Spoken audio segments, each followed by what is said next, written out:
Good afternoon, ladies and gentlemen. My apologies for starting late. Our morning session ran much longer than we thought. Due to COVID-19, Committee of Adjustment public hearings are being conducted virtually by electronic means through WebEx Webinar, an online digital platform and streamed on the Toronto City Planning YouTube channel. Participants who registered in advance will be able to make their presentations to the committee using WebEx Webinar, which is moderated by city staff. Anyone wishing to view the hearing can watch it on YouTube. Participants who have registered in advance will be connecting with their computer, tablet, smartphone, or telephone and have the option of participating via video or audio only. All participants are automatically muted on entry. When your item is called, each participant is unmuted by city staff, one person at a time. We ask that you mute your devices until you are called on to speak. Those participating by video appearance will be temporarily upgraded to panelist when your item is being held. During this time, your camera will be enabled. You will only be visible during your 5-minute allotted speaking time. At all other times, your video will be disabled and you are reinstated as an attendee. Committee of Adjustment staff will share presentations submitted in accordance with the written submission deadline. Members of the public and applicants are not allowed to use share screen or any other panelist controls during a video appearance. City staff will remove you from the panelist role if you fail to respect this instruction. For all those who are waiting online, please ensure that you have called in with the phone number that you were originally registered with. If you call in with a different number, you will not be able to speak on the item. To ensure audio clarity, I suggest that you do not use the speakerphone function on your telephones. We acknowledge that the land we are meeting on is the traditional territory of many nations, including the Mississaugas of the Credit, the Anishinaabe, the Chippewa, the Haudenosaunee, and the Wendat peoples, and is now home to many diverse First Nations, Inuit, and Métis peoples. We also acknowledge that Toronto is covered by Treaty 13 with the Mississaugas of the Credit. In accordance with Sections 45 and 53 of the Planning Act 1990 as amended, this meeting of the Committee of Adjustment of the City of Toronto is called to order. My name is Alan Smithies and I will chair today's meeting. Joining us on the panel today are Ron Hunt, Asif Khan, Paul Kidd, and Nadini Sankar Peralta. City staff are also present: Simon Lamb, Emily Greco, Sam Mozignani, Alex Chu, and Irving Briege. This is the final session of my second term as chair with the Committee of Adjustment. I am honored to have had the opportunity to work with my fellow panel members, people who impress with their sincerity, commitment, and personal and professional integrity. I would also like to take this opportunity to give my sincere thanks to Mr. Lamb, Mr. Antonacci, and their staff for the support that they provided to both myself and our panel members during the past 4 years. What you observe during these meetings is but a small sample of the work that occurs behind the scenes in order for this often beleaguered staff, who again rose to the challenge during the COVID epidemic, to efficiently process the hundreds of applications filed annually in this district. In my view, these dedicated individuals do not receive the credit that they so richly deserve for efficiently providing a service that transforms and protects our communities. Once again, my heartfelt thanks to my fellow panel members, Mr. Lamb and his staff. I wish you all every success in the future and the best of this holiday season. The Committee of Adjustment considers applications for variances from the provisions of the zoning bylaw that apply to property, permission to extend or alter lawful non-conforming uses, and consent to sever property to create new lots. Anyone attending today who wants to receive a copy of the decision of the committee on an application must submit a written request for a decision by email. Please ensure that you include your name, address, and email address because the Committee of Adjustment and the Toronto Local Appeal Body, TLAB, will be sending notifications and appeal updates by email. If you do not agree with the decision of the committee, you may be able to appeal that decision to the Toronto Local Appeal Body or in some limited circumstances to the Ontario Land Tribunal. However, the provincial government recently amended the Planning Act and generally removed rights of third parties to appeal Committee of Adjustment decisions. As of November 28, 2022, only the applicant, the Minister of Municipal Affairs and Housing, specified persons and public bodies, these terms are defined in the Planning Act, are permitted to appeal decisions to the Committee of Adjustment. Appeal instructions are set out at the bottom of the committee's decision. The hearing procedure is as follows. I will call each item in the order listed on the agenda. Where an application is uncontested, the agent or applicant will proceed with their presentation if desired. When the committee does not require a presentation, applicants are to advise the chair should they wish to speak on the item. The committee may ask questions and or take the matter into the committee for a decision. Each speaker, including the applicant or agent, is given a maximum of 5 minutes to address the committee. I will comment when you are reaching the 5-minute limit. When addressing the committee, please state clearly your name and address. Please remember to confine your remarks to the matters described in the application. The applicant or agent proceeds first and will make their presentation to the committee. Please note that the committee may not entertain revisions to proposals at the hearing today.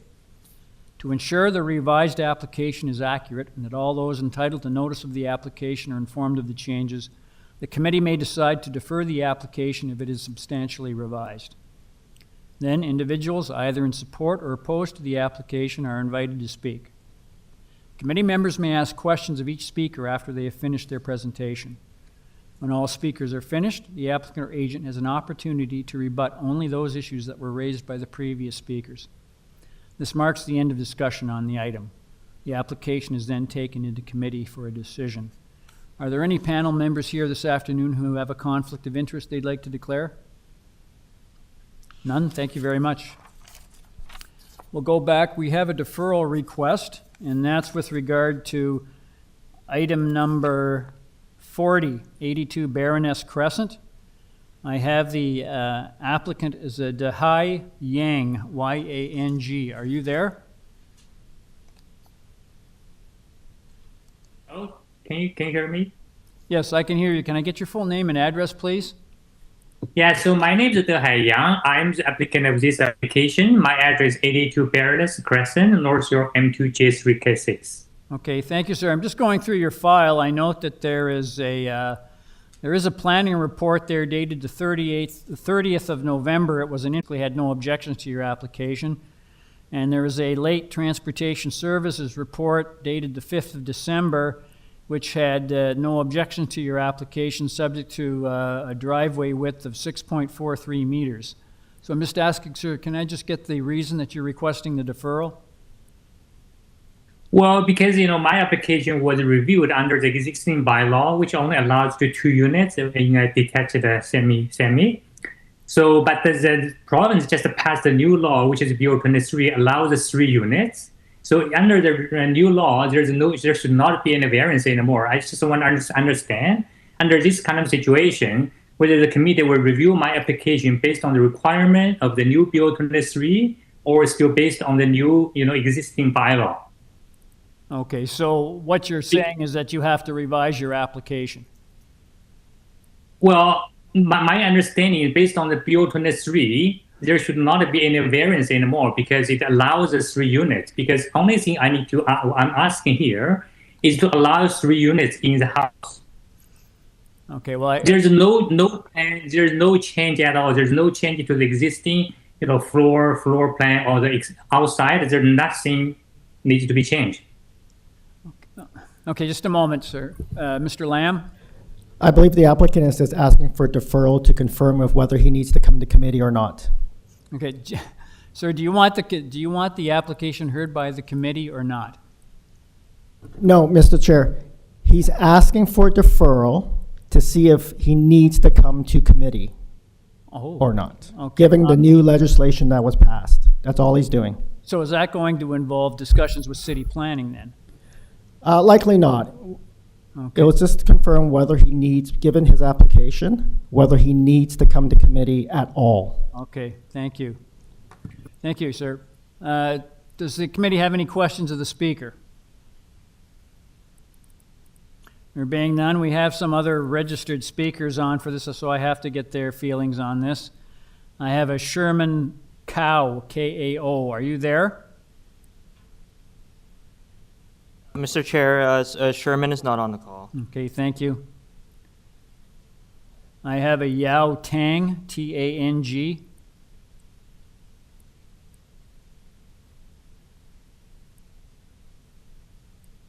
Yao Tang. Mr. Chair, that person is not on the call either. Okay, I'll take him off the list. I have a Shanghao Zhang, Z-H-A-N-G.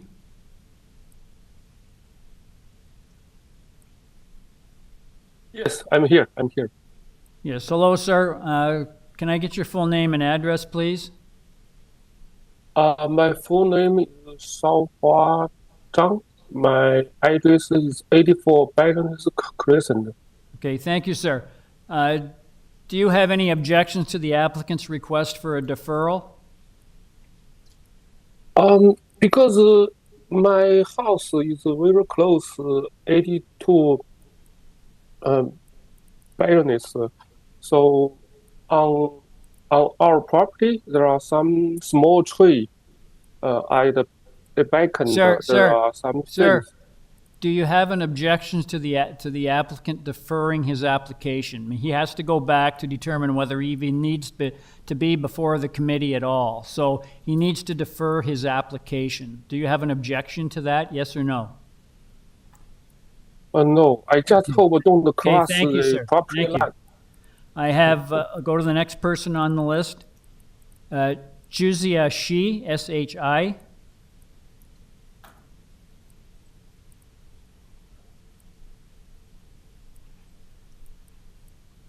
Mr. Chair, that person is not on the call. Okay. Next person on the list, Yang Chen, C-H-E-N.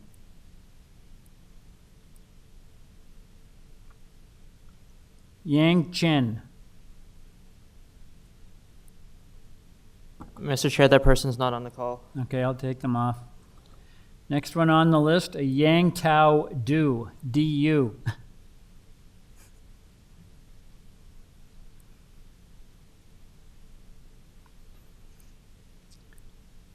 Mr. Chair, that person is not on the call. Okay, I'll take them off the list. Okay, thank you.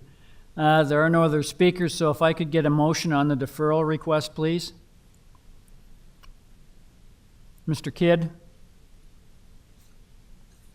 Thank you, Mr. Chair. I'd like to put forward a motion to defer the application sine die so that in light of the new legislation, the applicant can determine whether or not he needs to apply for a minor variance. Okay, thank you, Mr. Kidd. Someone to second that? Mr. Hunt seconds. All those in favor? That motion carries unanimously. Sir, your application's unanimously deferred to the next available meeting. Good luck with your efforts.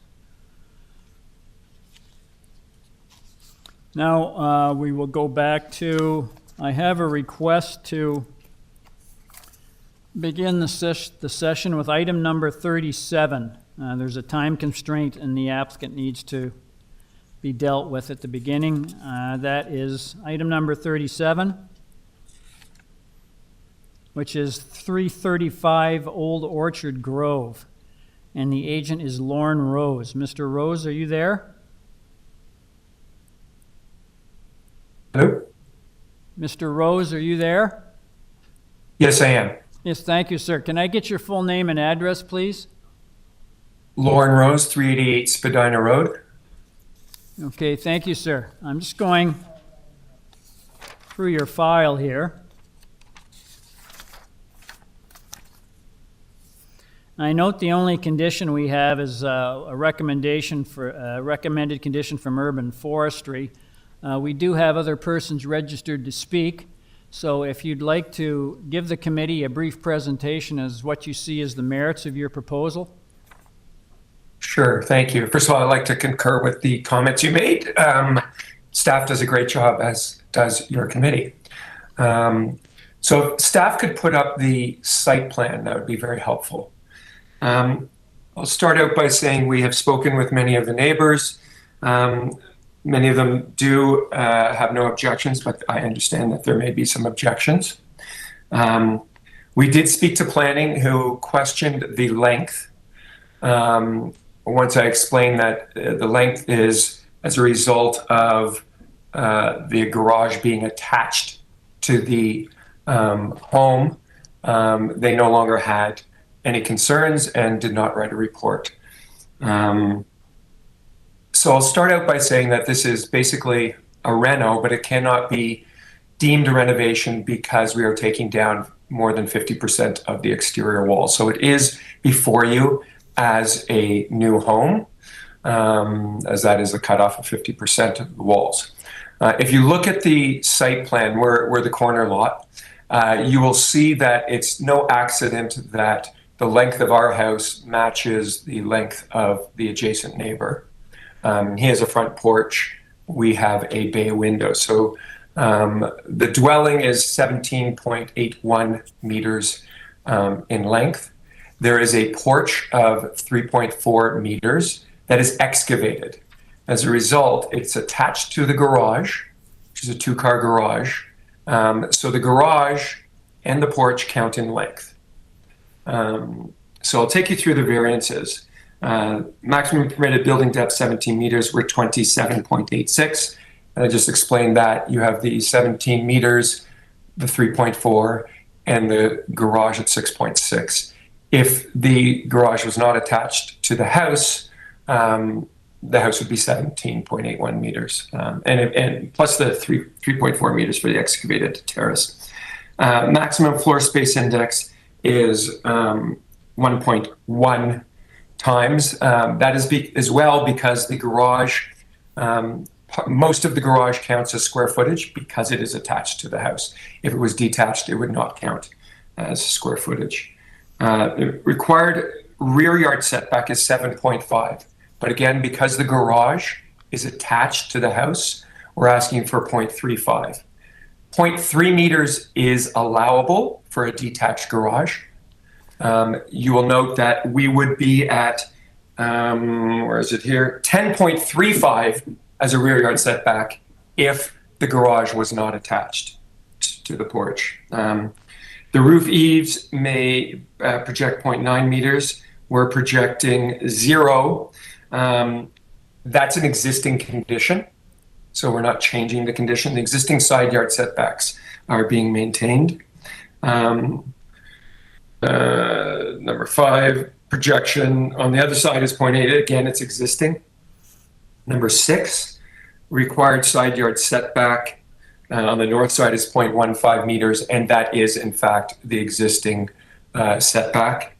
On the number 7, the side yard setback is to the garage at 0.2 meters, but to the house, it's 0.51 meters, and that is an existing setback. Those are my points. I'm happy to answer any questions. So if you were to approve it, I would suggest you approve it according to the plans submitted or site plan so that we don't get the 0.2 meter setback for the whole south side. But I can answer any questions or listen to any opposition. Okay, thank you, Mr. Rose. We'll go to the next. Does the committee have any questions of the speaker? Mr. Khan? Thank you, Mr. Chair. My question to Mr. Ross is about variance number 2, FSI, 46% high, not minor. How do you justify? So corner lots in the city of Toronto are deemed to be different and experience a higher FSI. Our FSI, if you didn't include the garage, is at one times coverage. Not unheard of, as noted that the city planner has not objected to the density. He had no problem with that. So I said if the garage was not attached, density would be at 1 times coverage. But it is a small lot. If you noticed, the boulevard is quite large, and we, there's not, I don't know what else to say other than detached garage is really the only alternative here. The bylaw states on a corner lot that the garage has to be, or the parking has to be off the long side. There was no chance to put a below grade garage. The next door neighbor, below grade garages are very common in the area. That was not an option here. We're too close to the corner and there's a stop sign and all that. So that's the only answer I have for you. Okay, thank you, sir. Any further questions of the speaker, Mr. Kidd? Thank you, Mr. Chair. I'm just curious why the garage is in fact attached to the house. So if you look at the floor plans, it's attached So we excavated under the rear, the back porch. There's a porch there now. Our porch actually is going to be lower, but we're excavating under the porch. And I could have left a 1-inch space between the porch and the garage, and then it would have been a detached garage. But you can't build that. So we're being upfront and honest about it. The impact to the neighborhood is that it is a detached garage. That's how it will appear. But because it's attached to an excavated porch, it is considered attached. But from to the neighborhood, you will never see it. If you look at the side elevation, you will never see that it is attached. It's just attached to the porch there. The garage meets all the requirements for height. As I said, if it was detached, density would be lower, and the rear yard setback would comply. Okay, thank you. It's within the bylaw to do a detached garage with these setbacks and this height. Okay, thank you, Mr. Rose. We'll go to the next person on the list. I have a John Grisolia. Are you there? Mr. Chair, that person's not on the call. Okay, thank you. Next person on the list, Barry Pantzer or Connie Shipper? Yes. Yes, hello? Hello?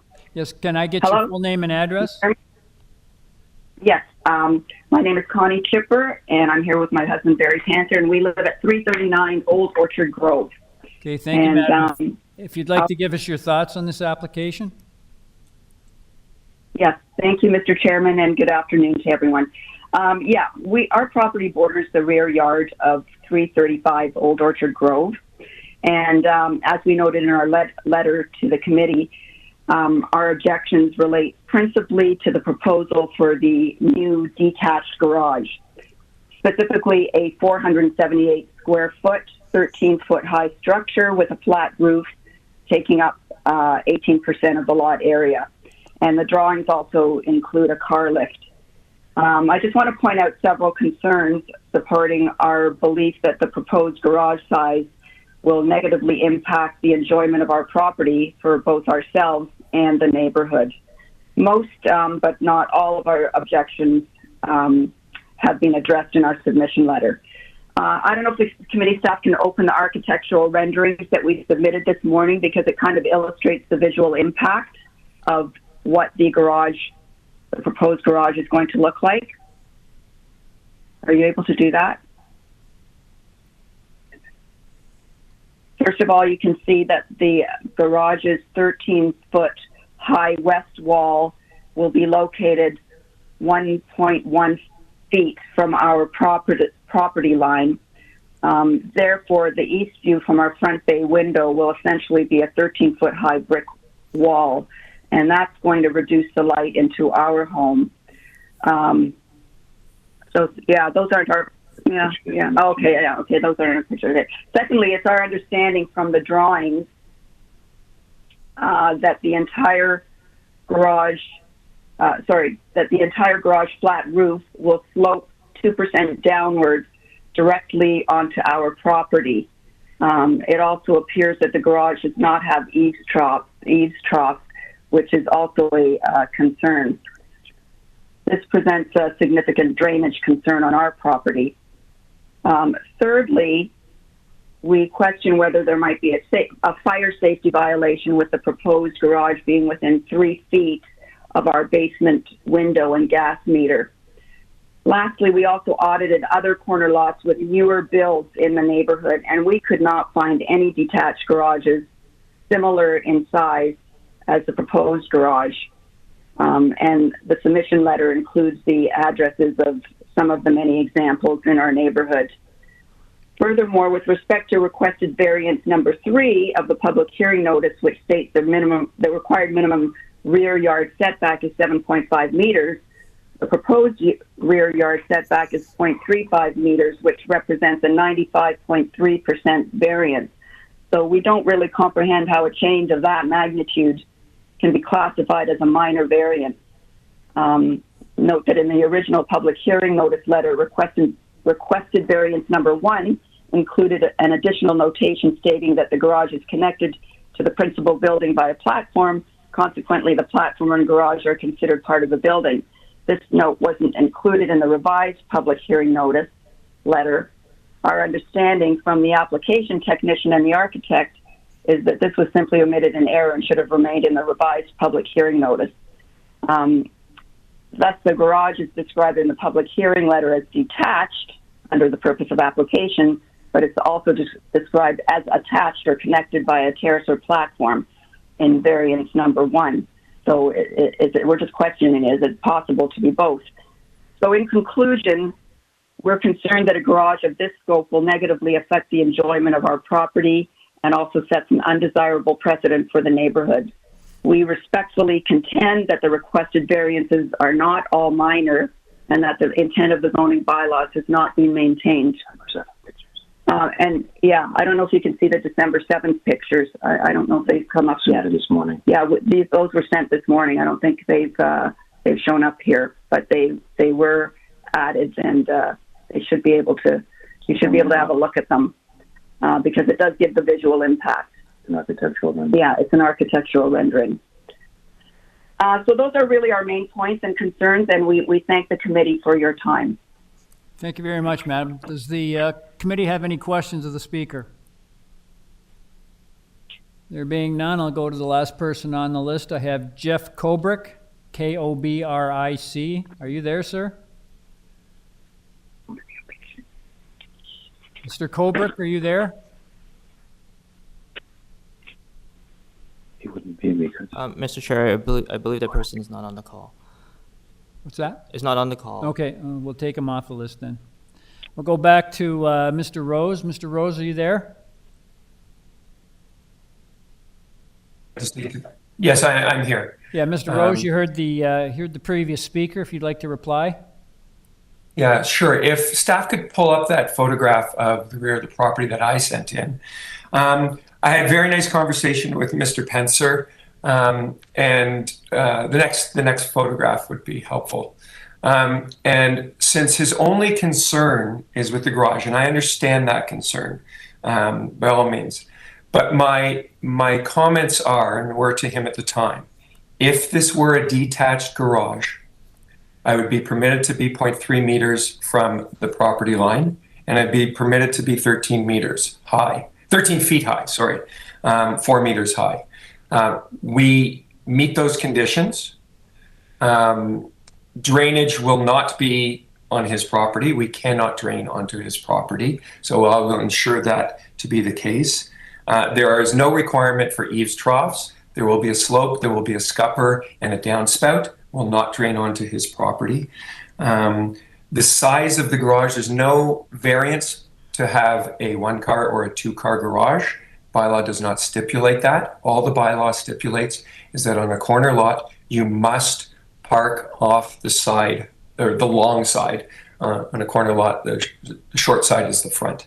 So, as I said, if the garage were detached and not attached to the deck, there would be no variances for this garage. So my point is that it would be as of right. So that's their concern. They had no other concerns, as did none of the other neighbors. I think this does meet the 4 tests of the Planning Act and will appear as a detached garage by all purposes to the neighborhood. Okay, thank you, Mr. Rose. Does the committee have any questions of the speaker? There being none, could I get a motion on this application, please? Ms. Sankar? Yeah, through you, Mr. Chair. You know, I've listened intently to the neighbors, and I'm tending to understand very well what the applicant is doing here. And, you know, by all intents and purposes, there's a combination of existing variances as well as that's contributing to the garage portion. And so I think in review of this and in review of transportation having no concerns in that sense, I'm going to put forward a motion to approve this application. I'll make it subject to forestry, and I think that that's the only thing that I've That's got the only here. condition. Yes, that's it, sir. Thank you. Someone to second Ms. Sankar's motion? Mr. Kidd seconds. All those in favor?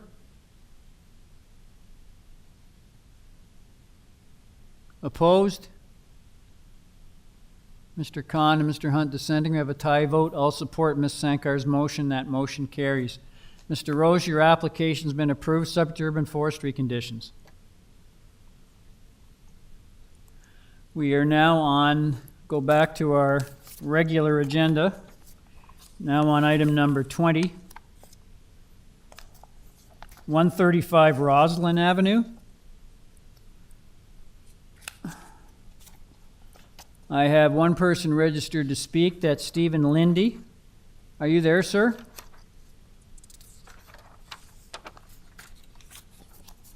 Stephen Lindy, are you there? Yes, Mr. Chair. Yes, hello. Just a second. I'll just ask staff. I understand there's a late planning report. Oh, there it is up there. It's on the screen for the committee members. It's from the 30th of November. And you can see the recommended condition from there. There's also a late report from Transportation Services dated the 5th of December, which had an approval recommendation subject to taking out a front yard parking license. Sir, have you had the Mr. Lindy, can I get your full name and address first, please? Yes, my name is Stephen Lindy, architect and agent of the proposal. I'm located at 48 Bedford Park Avenue, Toronto. Okay, thank you, sir. It's, I just wanted to ask if you've had the, I don't know if you've had the opportunity to read these two reports, the one from Transportation Services and the one from City Planning. Yes, indeed I have, Mr. Chair. Okay, thank you. I'll just ask,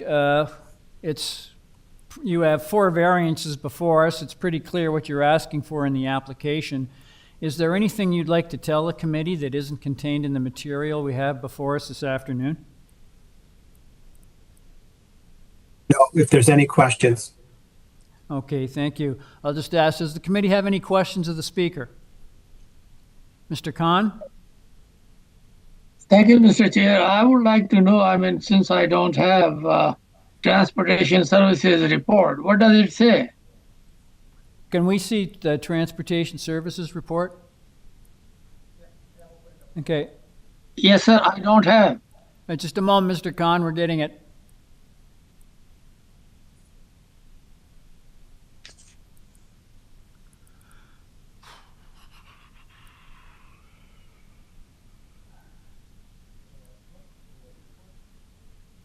I could share quickly that I have it in front of me, and it does say that it recommends that this minor variance application be approved. Okay, Thank you, Ms. Shankar. Thank you. Yeah, just, Okay, thank you. Your answer. Okay, here it is. Here it is, Mr. Khan. Thank you, sir. It's okay. I heard it. Thanks. Okay, we've got it. Thank you. Okay, Mr. Lindy, was there anything that you wanted to tell the committee that isn't contained in the material we have before us this afternoon? No, that's fine, Mr. Chair. If there's any other questions. Okay, thank you. Does the committee have any questions of the speaker? There being none, could I get a motion on this application, please? Ms. Sankar? Through you, Mr. Chair, I just believe that this is really minor and self-explanatory. Transport recommends, approving it as well. And in terms of the staff report, I will then approve this application and make it subject to the November 30th staff report, that the following condition be attached, that the existing front yard hard landscape area be redeveloped with permeable pavers substantially in accordance with the site plan drawing. And that's my motion. Okay, thank you. Someone to second Ms. Sankar's motion. Mr. Hunt seconds. All those in favor? That motion carries unanimously. Sir, your application's been unanimously approved, subject to city planning and transportation services conditions. Thank you, Mr. Chair. I'm on for the next one as well. Okay, thank you. It's 129 Old Orchard Grove, and we have actually 2 people registered to speak. Let me just see here. Sir, if you could, I'm just going through your file. There was a late transportation services report dated the 5th of December, which again was asking for that the site, they were recommending approval subject to taking out a front yard parking license. Did you have the opportunity to read that report, sir? I don't think it's, yes, sir, Mr. Chair. I don't think it's subject to obtaining a license, but recommending that the owners obtain that in due course. Okay, thank you. If you'd like to give the committee a brief presentation on what you see as the merits of your proposal, sir? Yes, thank you, Mr. Chair. Good afternoon, members of the committee. If I may direct the committee's attention to the site plan, the existing is a 2-story detached dwelling. The proposed is a 2-story rear addition and a 1-story front addition, essentially an enclosed front porch and ancillary structure at the rear yard. I'm not aware of any planning staff concerns, and Transportation's had no concerns and recommended approval in their memorandum dated December 5th, 2022. We submit that the proposed variances are minor. The proposed addition maintains the character of the house and the neighborhood. Thank you. Okay, thank you, sir. I'll just go, find our next speaker. We have a Fred Wertz, W-U-E-R-T-Z. Are you there, sir?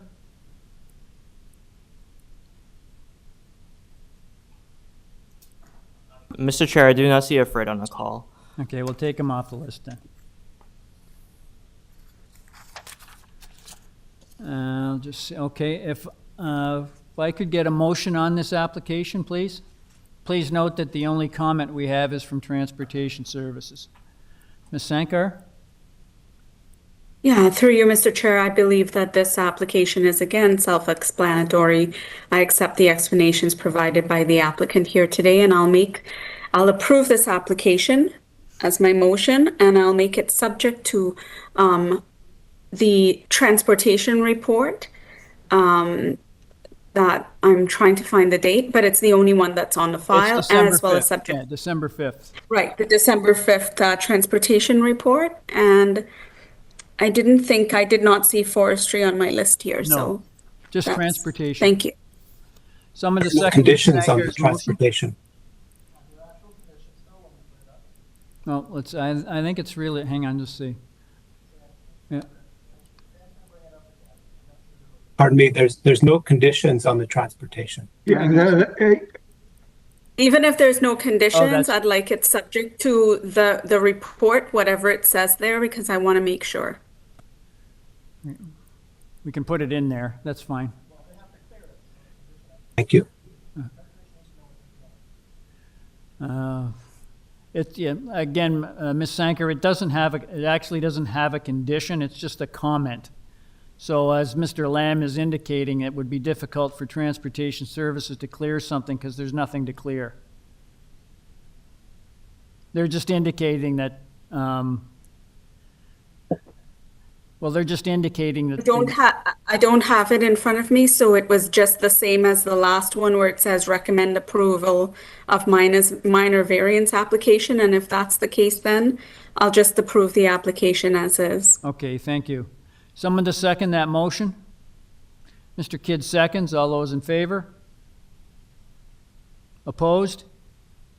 Mr. Khan dissenting. That motion carries, sir. Your application's been approved without condition. Thank you, sir. Thank you, Mr. Chair. Thank you. We're now on item number 22, 112 Glencairn. I have one person registered to speak. That's Kevin Moher, M-O-H-E-R. Are you there, sir? Mr. Chair, I've been advised that Anil Ironside will be speaking in regards to this application. He's been unmuted. Okay, hang on just a, so what are we doing with Mr. Mower? Is he there? He's the owner of the property. I'm the applicant's agent. Okay, can I get your name and address, sir? Neil Ironside, 425 Dury Street, Toronto. Okay, thank you, sir. I've looking through your file, I note that we have no staff comments or conditions attached to your report. Pretty clear what you're asking for in the 3 variances we have before us. Is there anything you'd like to tell the committee that isn't contained in the material we have before us this afternoon? I guess I would just like to take 1 minute and speak to variances 2 and 3. The deck at the side is permitted as of right, and it's nominally enlarged just for construction purposes. I would question, sir, if you could maybe give a little elaboration on the rationale for the floor space index of 0.89. And that one I'm happy to. When this project was originally built in 2007, the basement was not included in the floor space. So it was approved in the 2007 committee decision at 60%. The house hasn't been added to since that time, but the city has changed its definition of what constitutes the ground floor. They now say the ground floor, the established grade, is established at the front of the house. The property slopes up almost a full floor from the front yard, where we have a garage at grade, to the back wall of the house. So the house, they say the ground floor is the floor that's closest to grade, and therefore the basement is considered the ground floor. And that's kind of just a technical interpretation. The house at number 110 also has the same condition.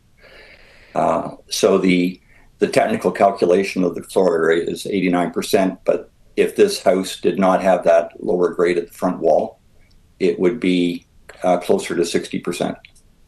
So it's kind of an unfortunate bylaw in terms of I've had situations where we were able to avoid going to committee by lowering the basement floor 7 inches. It's odd, but necessary. So we're only increasing the floor area by 5%. I think that's the important thing for this application. Okay, thank you, sir. Does the committee have any questions of the speaker? There being none, could I get a motion on this application, please? Mr. Kidd? Thank you, Mr. Chair. I feel the requested variances are minor, and I'd like to put forward a motion to accept the application without condition. Thank you, Mr. Kidd. Someone to second that? Mr. Hunt seconds. All those in favor? That motion carries unanimously. Sir, your application is unanimously approved without condition. Thank you very much, sir. Thank you very much. Thank you. Item number 23, 34 Crestview Road. I have 2 people registered to speak. The agent is Jay Smith. Are you there? Hello, Mr. Chair. Jay Smith, agent for the application. My address is 2814 Hurlingham Crescent. Thank you, sir. I understand, let me see here, we have, going through your file, there are no staff comments or conditions listed here. We have 1 person registered to speak, so if you'd like to give the committee a brief presentation on what you see as the merits of your proposal. Oh, I'm sorry, no, I'm sorry, the person we have registered to speak is the owner. I'm sorry, so we don't need to hear from them, we're hearing from you. So you have the 1 variance before us for floor space index. It's pretty clear what you're asking for. You may just want to give the committee a brief justification for what you see as justification for the floor space index you're requesting. Mr. Chair, thank you. Through you, it is a minor increase. We are talking about 24.48 square meters. The existing FSI of the house is 0.65, where 0.6 is allowed, and we're asking for 0.74. We're only extending the home 0.51 meters to the rear, and we're squaring off the existing addition at the back of the home. We have no variances for setbacks, heights, or length of the building or landscape area. So we are 1 variance for the FSI in order to square off the back of the home. Given that, I believe it's minor in nature, and I'd be happy to answer any questions the committee has. Thank you, sir. Does the committee have any questions of the speaker? There being none, could I get a motion on this application, please? Mr. Hunt?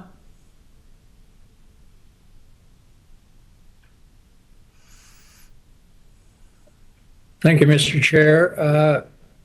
Having listened to the rationale from the agent and the fact that there are no department comments or concerns, nor any concerns from the adjacent owners, I would move approval of this without condition. Thank you, Mr. Hunt. Someone to second that?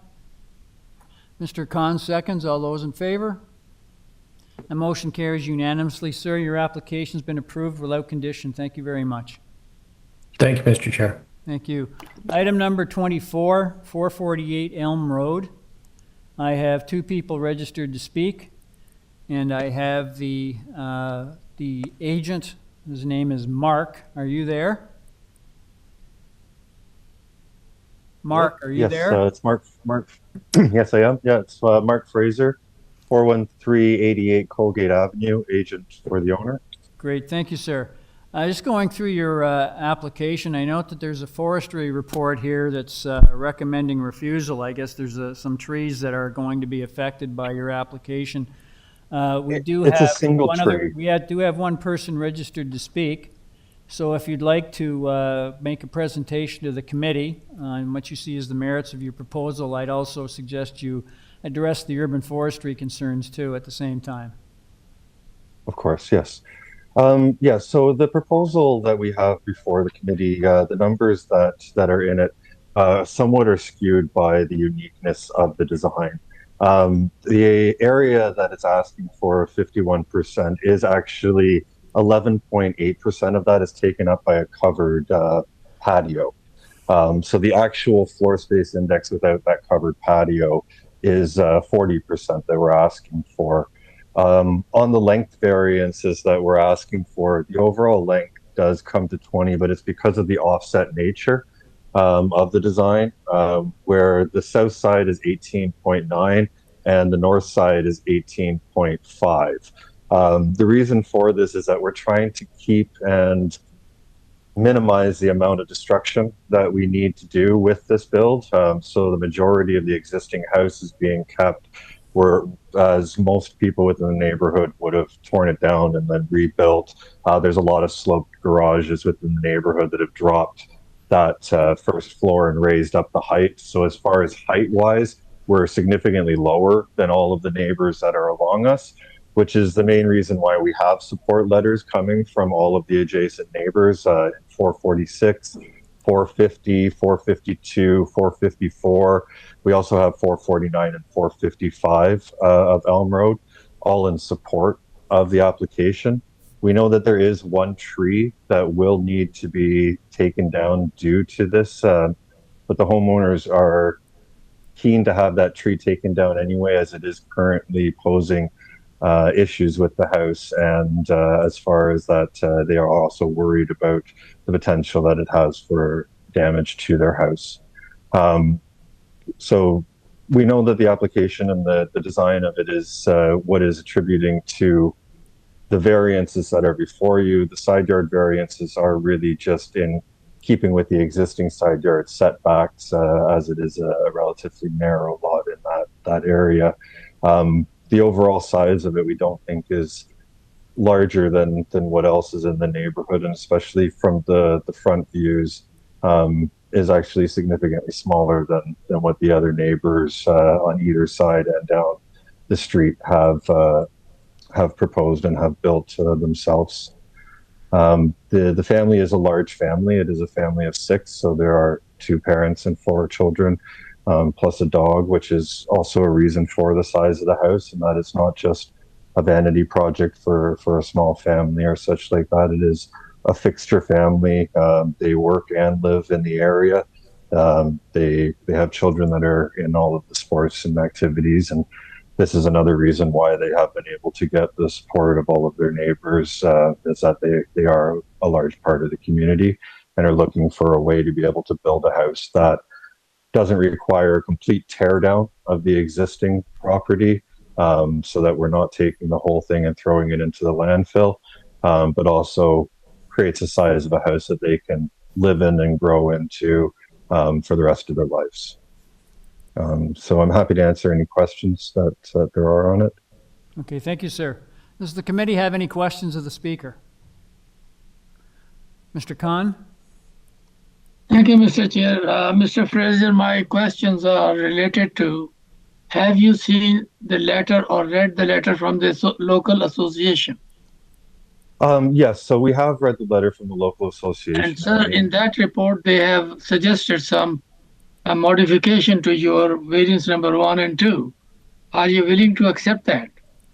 No, we don't think that we would like to accept that. We understand that it is a community organization's, position to try to, minimize development within their neighborhood. There is members of that organization who are not part of that letter and are actually in support of this. Being one of the neighbors is actually a chair of that organization and is in support of the application itself. As she knows that the family that's building it is building it with the best intents, and that the overall design itself is not as large as it actually looks. It's been designed specifically to minimize the impact on neighbors and to make the space seem smaller and less impactful. So we understand a community organization and that their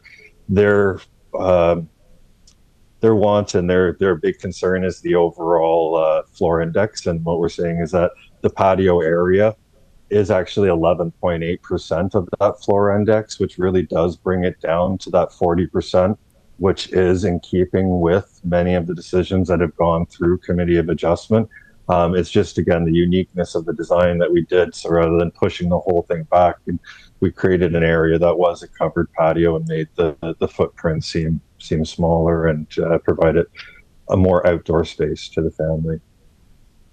Okay, thank you, sir. Does the committee have any further questions of the speaker? There being none, I'll go to the next speaker on the list. I have a Jim Sadler. Are you there, sir? Mr. Sadler, are you there? Yes, I'm here. Can you hear me? Yes, can I get your full name and address, please? Yes, Jim Sadler, South Armor Heights Residents Association. Okay, thank you, sir. If you'd like to give us your views on this application. Yes, thank you, Mr. Chair. I'm the president of the South Armor Heights Residents Association, also known as SARA. SARA actively monitors and responds to Committee of Adjustment applications, since one of our mandates is to ensure the appropriate development that is in keeping with the character of our neighborhood.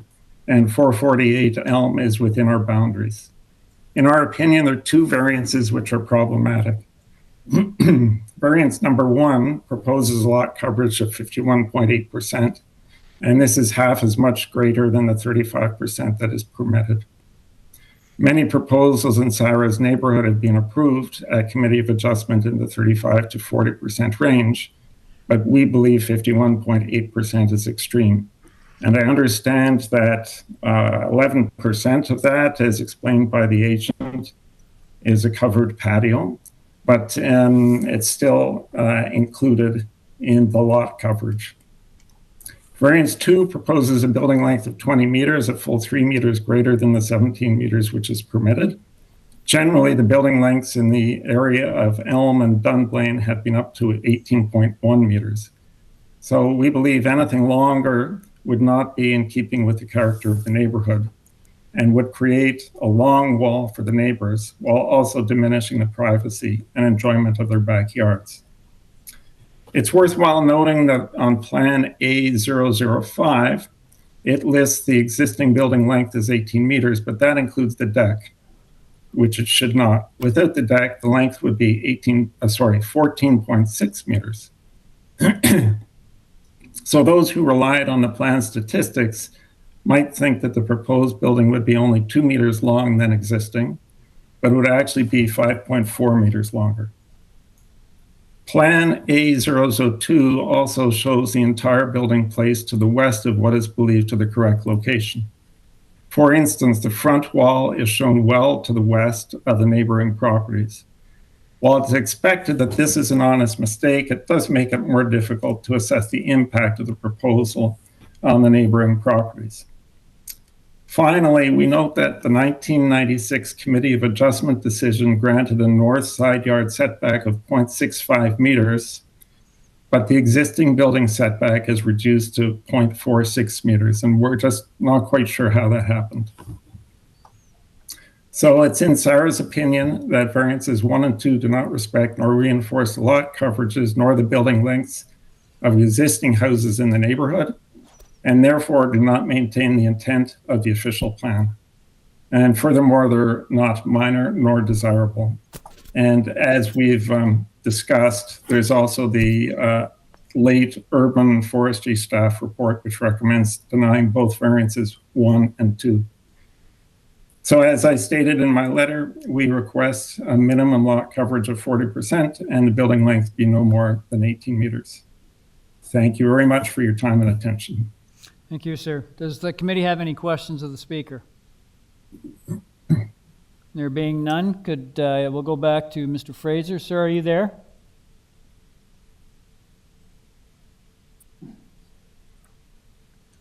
Hello, Mark, are you there? On mute. Yes. Okay. I'm here. Yes. Sir, you heard the comments from Mr. Sadler. If you'd like to reply to them, please. Yes. So as far as the side yard setbacks, those were determined by the city. Our drawings do show it as the existing, and none of the walls are going to extend beyond where the existing side yards are. As far as the lot coverage, as I said, the overall lot coverage minus the covered patio is at the 40% if you take it as the covered patio, not being a part of the lot coverage. When speaking to city planning, they had asked specifically for that. We had sent them a secondary drawing that had denoted what the actual lot coverage was with the patio and what that patio created, which was how we got to the 11.8% as per the city planning office.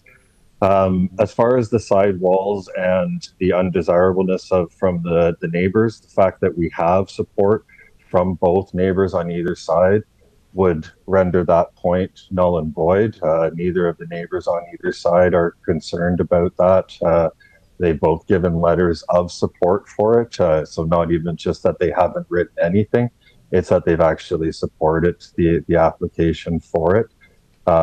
We understand that the city, that their association's goal of it all, but we think that this does keep within that goal, and we understand that it's just a technicality that raises that overall lot coverage, including the patio area.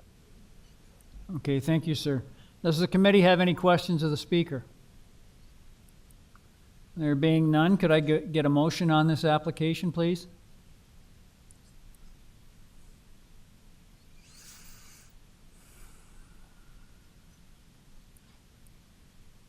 Mr. Khan?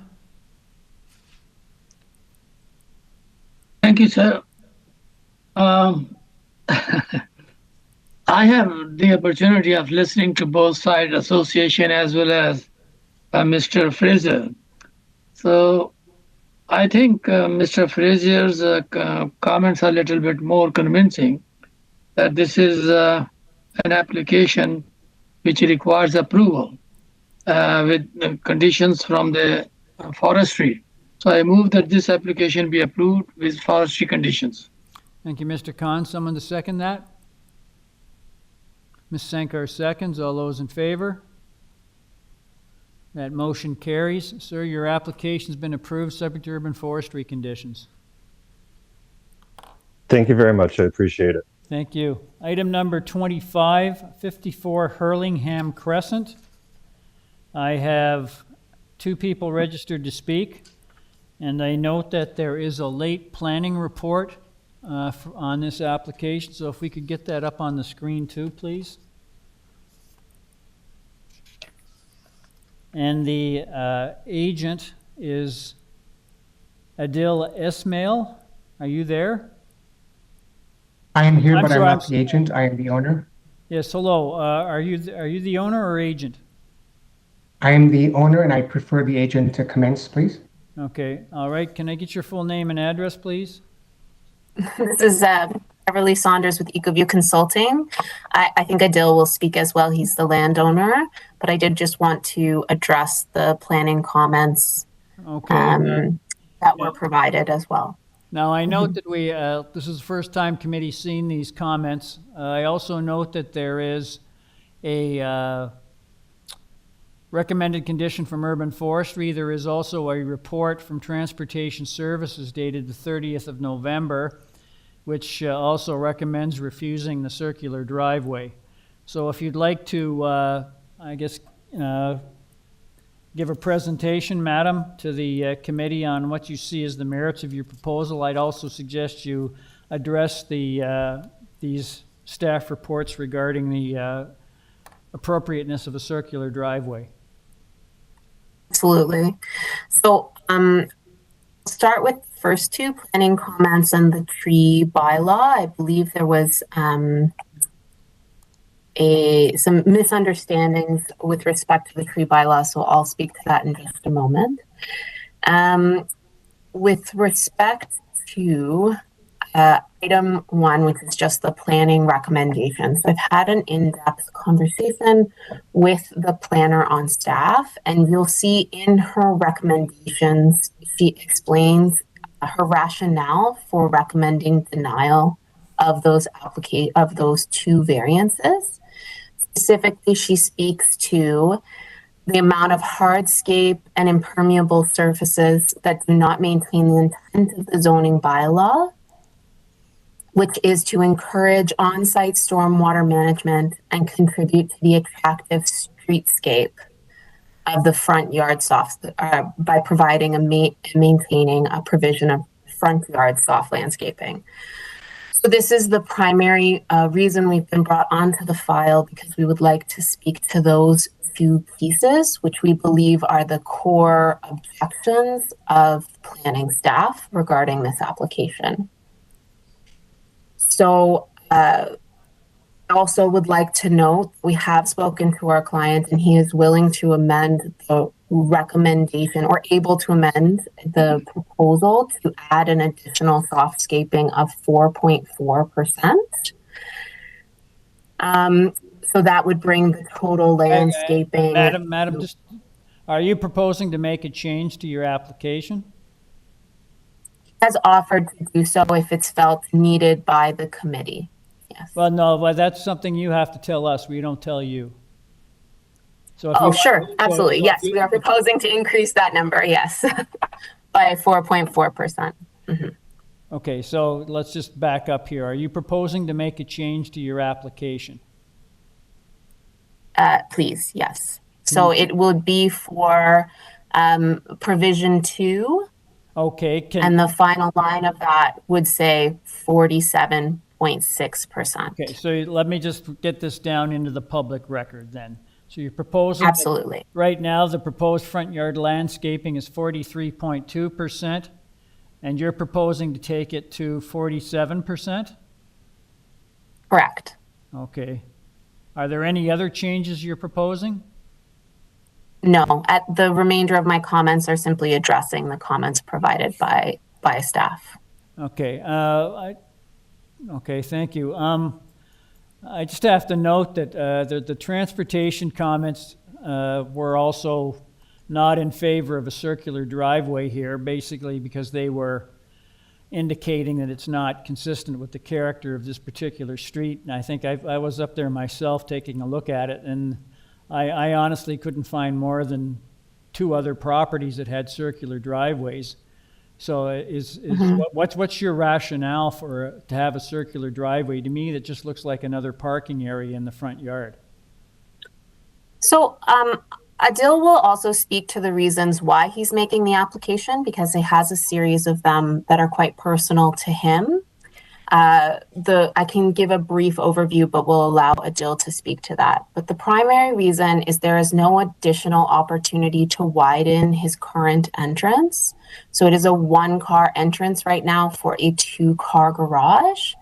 The reason he's been unable to widen that entrance is because there is a municipal tree on the property of which he is seeking to maintain, and the previous owner was not able to obtain a permit to remove the tree, which is outside, which is preventing the widening of that driveway. So that is the reason he's proposing to do the circular driveway. He also has a series of other measures or reasons why he has to do that, which I'll allow him to go through. But that is in essence the reason that this is being proposed as opposed to simply a wider driveway. To the point of the neighborhood character, there are 2 properties with circular driveways within 50 meters of this property.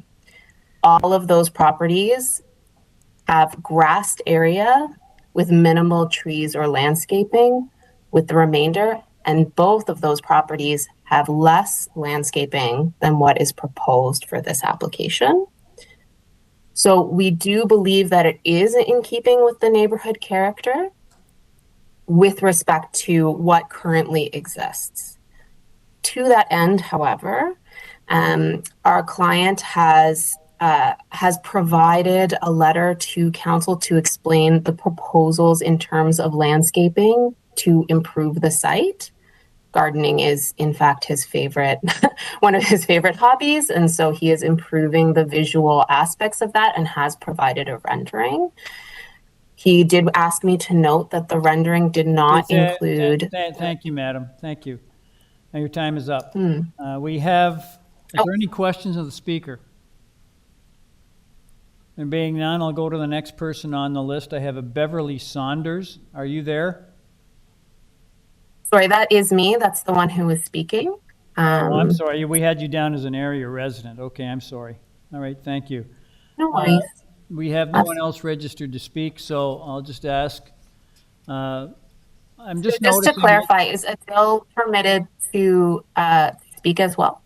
Pardon me? Well, no, you're speaking. You're speaking. The landowner, is he permitted to speak? Well, Sorry about that. What would this person have to add that you haven't already said? So he wanted to speak to the reasons why he needs it from a okay, family perspective. I'll allow it, but please don't repeat what we've already heard from you. Absolutely. Mm-hmm. Mr. Chair and members of the committee. Can I get your full name and address, please? Yes, absolutely. I was just going to say, my name's Adil Ismail. I'm the landowner. I live at 54 Hurlingham Crescent, North York, Ontario, M3B2R1.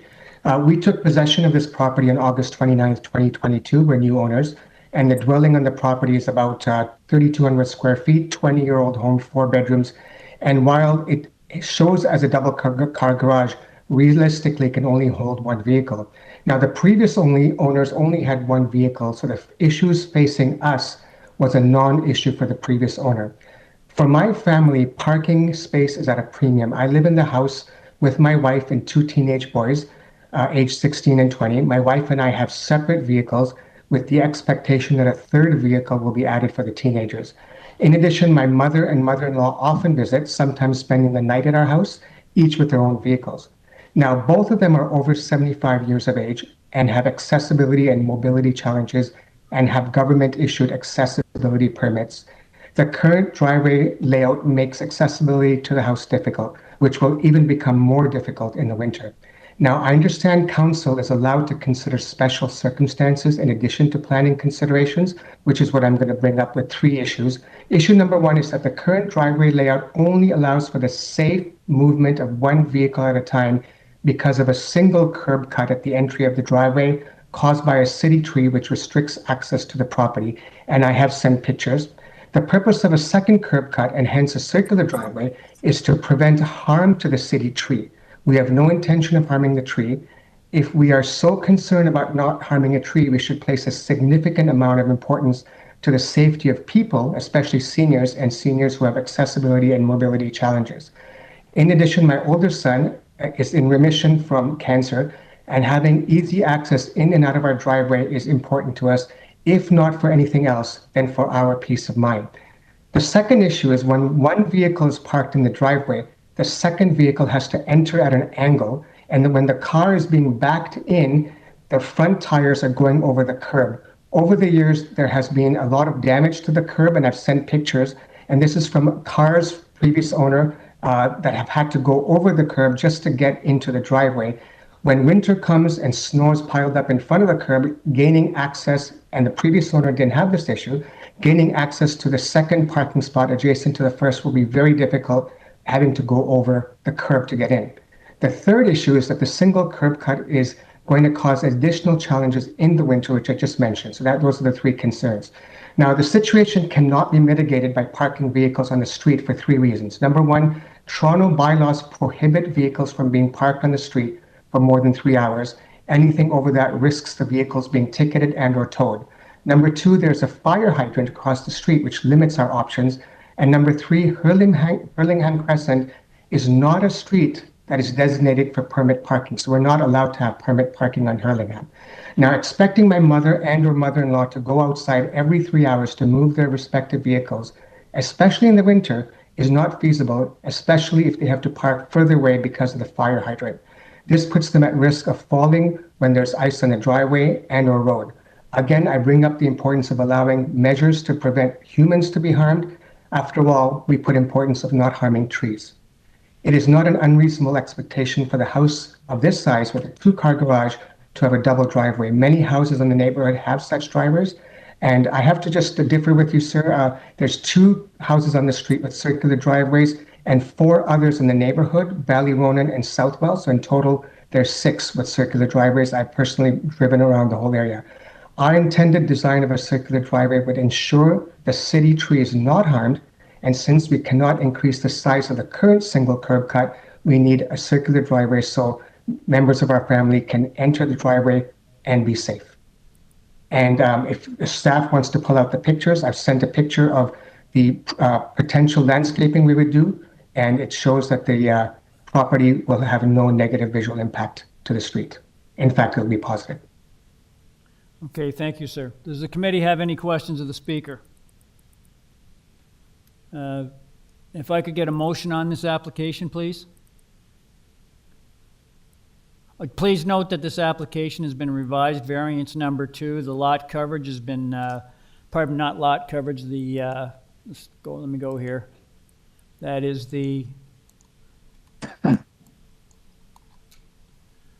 that is the front yard landscaping has been increased from 43.2% to 47%. So if I could get a motion on this revised application, please. Mr. Khan? Thank you, Mr. Chair. This is one of the very difficult situation where one has to work very hard and think very carefully what to do. In front of me, variance number 2 has been modified to 47%. My question to Ms. Sumner would have been, is lot coverage, which is variance number 4, does it decrease from 29.9% or it remains the same? But that question is with me now. So listening to Mr. Adel, I'm of the opinion that probably having a difficulty, of providing 2 circular driveways, I'm of the opinion that this application be given a consideration of having 2 driveways, and I move this application be approved. Thank you, Mr. Khan. With forestry conditions. Thank you, Mr. Khan. I have a motion for Mr. Khan to approve the application subject to urban forestry. Someone to second that?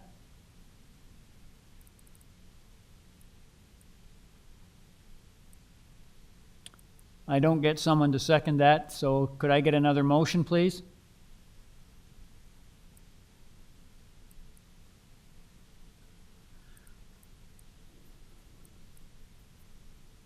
Mr. Kidd? Thank you, Mr. Chair. I think, again, I'm a bit torn on this. Like Mr. Khan, I'm somewhat torn on this application. However, I think in the end, I'm going to rely on the planning staff report. I think they're the ones who are probably most expert in determining whether this is typical of the neighborhood and required. And having said that, I'm going to put forward an amended motion to accept this application with the revision that variance number 1 and 2 be refused. Okay, thank you, Mr. Kidd. I have a motion from Mr. Kidd to refuse variances number 1 and 2, but approve variances 3, 4, and 5. Someone to second that motion? Ms. Sankar seconds. All those in favor? That motion carries. Sir, your application variances 1 and 2 have been refused, but variances 3, 4, and 5 have been approved. Thank you very much, sir. Excuse me, Mr. Chair. I think I forgot to put a forestry condition on there. Is it too late to add that? We have the urban, you're also subject to urban forestry conditions. Thank you, Mr. Kidd. On to item number 26, 15 Chudley Avenue. I have 3 people registered to speak. I have the agent, which is Sean Su Chong. Are you there? Yes, I am here. Good afternoon. Can I get your full name and address, please? Sure. Sean Su Chong, 3 Broadleaf Road, North York, M2N2Z4. Okay, thank you, sir. I've gone through your file. I note that there are no staff comments or conditions. You have 1 variance before us relating to floor space index, but we have 2 other persons who have shown interest in your application. So if you'd like to give us a brief presentation on what you see as the merits of your application, please. Yes, of course. Thank you. So the existing house has a current floor space index of 0.46. We're asking to increase that to 0.54. The house is currently unlivable. It hasn't been renovated for many years, and my family intend to renovate it and prolong the life of the house and make that our family home. We've only had 1 variance being requested, and we work extensively with the neighbors, particularly our 2 neighbors next door at number 11 and number 19, to make sure that their feedback has been heard. We have, in the support of that, we have 3 letters of support, and we've also been engaged with at least 5 others we've shared plans with and had many meetings with. We think that the variance is minor, and most of the development of addition would be to the rear of the extension out of the public realm. Happy to answer any further questions. Okay, thank you, sir. Does the committee have any questions of the speaker? There being none, I'll go to the first person on our list. I have a Francis Martin Di Giuseppe. Are you there?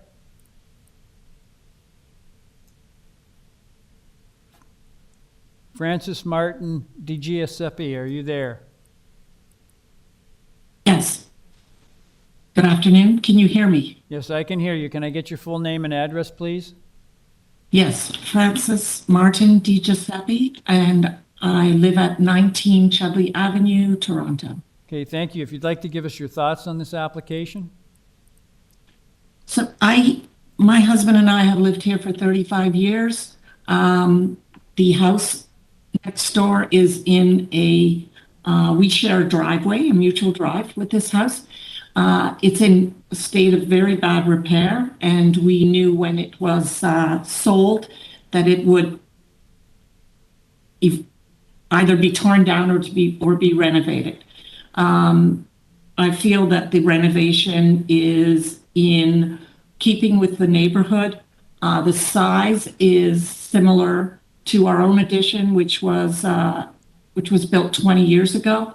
I don't have any real issues. It doesn't have a huge impact on our sunlight or overlook because they've kept the deck very low, which we appreciate. And they've been very sensitive to the windows and the side wall, which would overlook our house. So we don't really have any objections. It is quite different, but we feel that it's good, and it's good for the neighborhood, and they are keeping the brick and a lot of the existing materials, and we were very pleased to see that they're keeping the existing scale. So while floor space index doesn't always tell the whole story, because a lot of these houses become so much taller with 10-foot ceilings and huge basements, they have been very sensitive to keep it at the same height. And that was incredibly important to us. So we support this application. Okay, thank you, madam. That's very nice to hear. Thank you. Does the committee have any questions of the speaker? Being none, I'll go to the next person on the list. I have a Perry Rosamond. Are you there?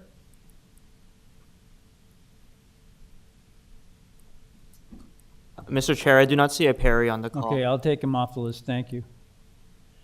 Okay, just with respect to Mr. Francis Martin de Giuseppe, I forgot to ask, did the committee have any questions of that person? There being none, I'll go back to the agent. Mr. Chong, are you there? Hello, I am here. Okay, thank you. There's nothing to respond to from the previous speaker, so I'll just ask, is there anything you'd like to add? No, I'd just like to thank her for calling in. Okay, thank you. Does the committee have any questions of the speaker? There being none, could I get a motion on this application, please? Ms. Sankar? Yes, through you, Mr. Chair. There's nothing that sticks out or stands out that worries me about this application. I think the vote of support from the surrounding neighbor also validates that. And so I'll put forward a motion to approve this application as is. Thank you, Ms. Sankar. Mr. Hunt seconds. All those in favor? That motion carries unanimously. Sir, your application has been unanimously approved without condition. Thank you, sir. Thank you very much. Thank you. Item number 27, that is 223 Northwood Drive. I have one person registered to speak, Maran Hadari. Are you there, sir? Mr. Hadari, are you there? Yeah. Good afternoon, Mr. Chairman, member of company. My name is Mehran Haidari. Okay, thank you, sir. Just going through your file, I note that there's a report from City Planning dated the 30th of November, which was recommending some modifications to your application. I just wanted to ask, sir, if you've had the opportunity to review that report. Yes, I did, and actually I talked with the planning department, Mrs. Diana, about the side yard setback that they're requesting. So I explained to her that the request for the side yard setback is because of the interpretation of the bylaw. Sir, before you start, are you proposing to modify your application pursuant to what City Planning is recommending? Yes. Can you read into the public record what those changes are? No, actually, I'm not changing the any variances. What I'm talking about, I want to bring the Committee of Adjustment attention based on what I talked with the planning department about the side yard setback, that it was an architectural feature on the front. If you look at the front elevation that I submitted December 5 and is attached to the presentation, so I showed over there that there is a two part on the side of the house.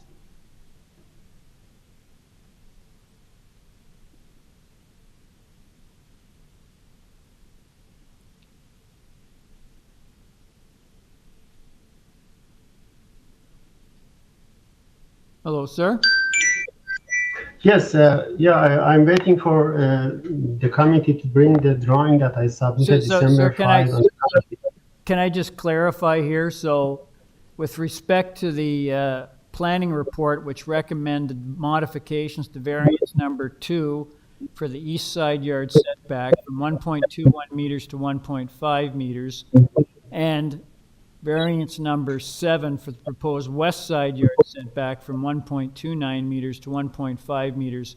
Are you telling the committee you're not proposing to make those modifications? Yes, and actually I have the reasonable talking and negotiation with the planning department, and Mrs. Diana was satisfied in my explanation and asked me to explain to the committee as well that the request for side yard setback is just for the architectural feature on the front elevation, And what I have on the floor plan, yes, here is a two part that is red color. So if you look at the floor plan as well, we don't have the floor plan wider than 40 feet. It means we have the 5 feet setback from each side on the floor plan, and it's just for the architectural element that is in the side elevation. So this is not any occupied by or is not having space inside of the house. It's just an architectural element. And Mrs. Diana was satisfied about my explanation.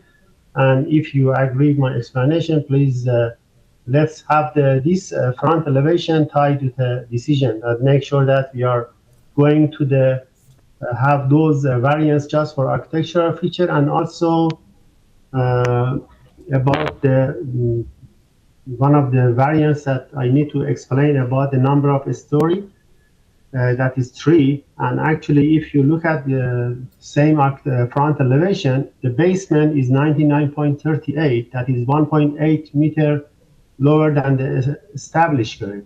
And the 3-story variance that we have is, again, zoning bylaw interpretation that we have the garage landing bigger than the just the landing, and we have the furnace room in the garage landing, and the zoning examiner considered this one as a first floor and considered whole house as a 3-story. Actually, it's not a 3-story, and the basement level is 1.8 meter lower than the established grade. Sir, can I just confirm the east side yard setback of 1.21 meters and the west side yard setback of 1.29 meters? That's very close to the existing setbacks for the existing building. Is that correct? Yes. Okay. Yes, exactly. All right. Thank you.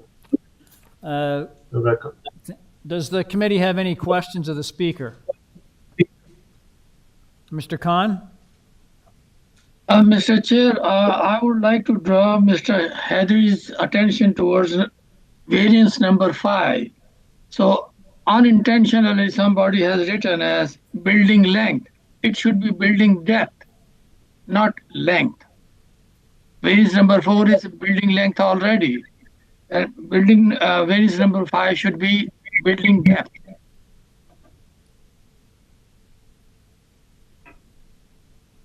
Sir, variance number 5, that's what Mr. Khan's referring to.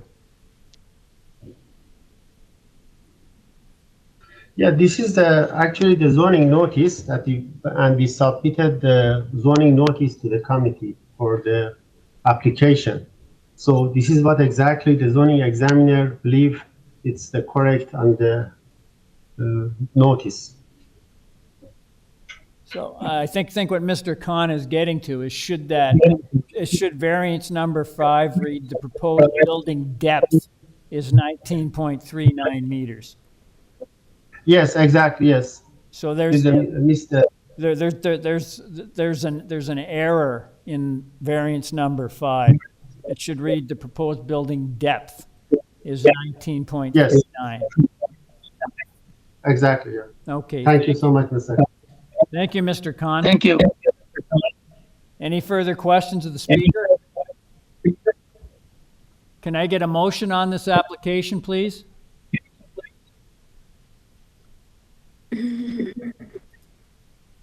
Mr. Khan?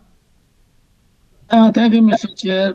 Although there is no staff recommendations and the modification is not accepting, so I have a difficulty here with this not accepting the variance number 2 and number 7 modification. So I move that these 2 variances should be refused because he is not accepting the amendments from the staff. So otherwise, other variation should be approved. Thank you, Mr. Khan. I have a motion from Mr. Khan to refuse variances number 2 and number 7, but approve the remaining variances. Can I have someone second that motion? Mr. Hunt seconds. All those in favor?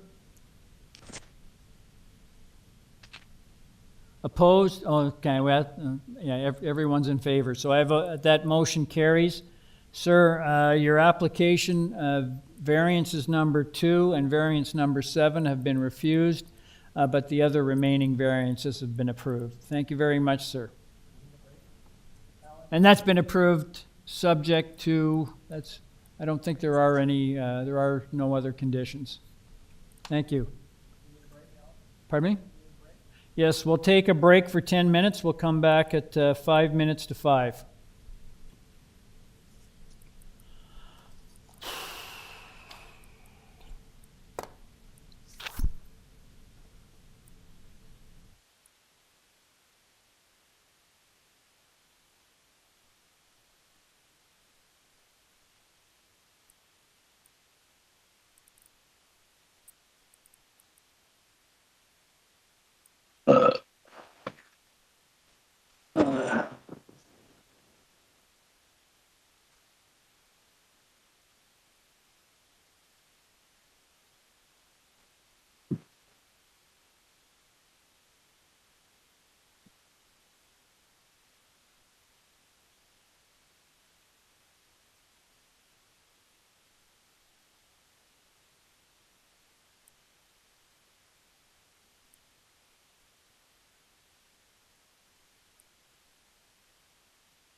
Gentlemen, committee's back in session. We are now on item number 28, 147 Highland Crescent. I have two people registered to speak. The agent is Glenn Rubinoff. Mr. Rubinoff, are you there? Yes, I am. Yes, Mr. Good afternoon. Rubinoff. I've noticed that before we start that we have a late report from city planning that committee members did not have in their agenda. We're going to put that up on the screen right now. Sure. I have seen the report. Okay, thank you. I was going to ask you that. We'll just wait till committee. The committee is, we're waiting here to take a look at it.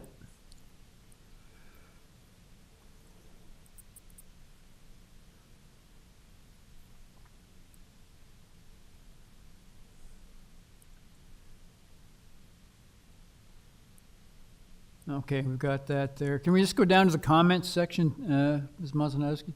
That's right. Yeah, the comment section has the... Okay. Okay, thank you. Yeah. Mr. Rubinoff, if you could give the committee a brief presentation on what you see as the merits of your proposal. I also note that we have one person registered to speak in interest, so if you could give us your presentation, please. Absolutely, thank you. Yes, this is an application for, it's actually quite minor in nature, the works.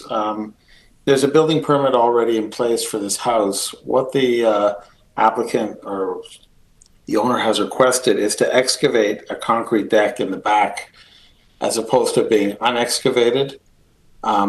Now so it's a proposal for an excavation of a concrete deck and the addition of a canopy over it. All the drawings above ground, everything else is in compliance with that previous permit that was issued. But in the nature of things, we have the variances again, because we were tied to plans previously. We have the first four variances, or sorry, variance 3, 4, 5, and 6 are variances that were previously granted. But because it was tied to plans and we've added a canopy over the excavated deck, it's back here today. But the two new variances are for building length and depth for the excavated porch and canopy above it. So that's really what we're here with today. And I believe the staff report is simply to tie it to the east side elevation drawing attached to the report, which we are fine with. The intention was not to change the house. It was just simply to extend, excavate the area underneath the deck at the back and put a small canopy above it. I think we did talk, I understand my client spoke with the neighbor who is probably going to speak shortly. And just to clarify that we were not trying to change the house. We were just simply adding that porch in the back. So I think she was just here to clarify that, or her agent, perhaps. Anyway, that's all I wanted to say for now. Thank you. Okay, thank you. Does the committee have any questions of the speaker? There being none, I'll go to the next person on the list. I have a Ray Brulot, B-R-U-L-O-T-T-E. Are you there? Ray Brulot, are you there? Can you hear me? Yes, I can hear you. Can I get your full name and address, please? My name is Ray Brulot. I'm at 148 Highland Crescent. Okay, thank you. If you'd like to give us your thoughts on this application. No, as indeed the owner came to see us more than once. So it's just, for me, I just wanted to hear it because it wasn't clear for the documents that I received, but from what the gentleman that just spoke highlighted, it seems that it's pretty straightforward. We wanted to make sure there was no changes to the house or windows to the house, but if it's just the The canopy at the back, I think we don't have any objection. It's fine. And I'm speaking also on behalf of our neighbors at 143 Highland as well. So we're okay with it. Thank you for asking. Okay, thank you. Does the committee have any questions of the speaker? There being none, I'll go back to Mr. Rubinoff. Are you there? Yes, I am. Yeah, did you have any comments you wanted to make about Mr. Brulat's comments? No, I totally agree with him. There's no changes to any windows or any massing of the building other than adding the excavated porch and canopy in the back. Okay, thank you, sir. Does the committee have any questions of the speaker? Could I get a motion on this application, please? We'll just note there is that recommended condition from, I'm sorry, Mr. Khan, did you have a question? No, sir, I have motion to make. Okay, just a moment. Let me get that city planning report back up for you. Can we see that city planning report? So we know what the recommended condition was?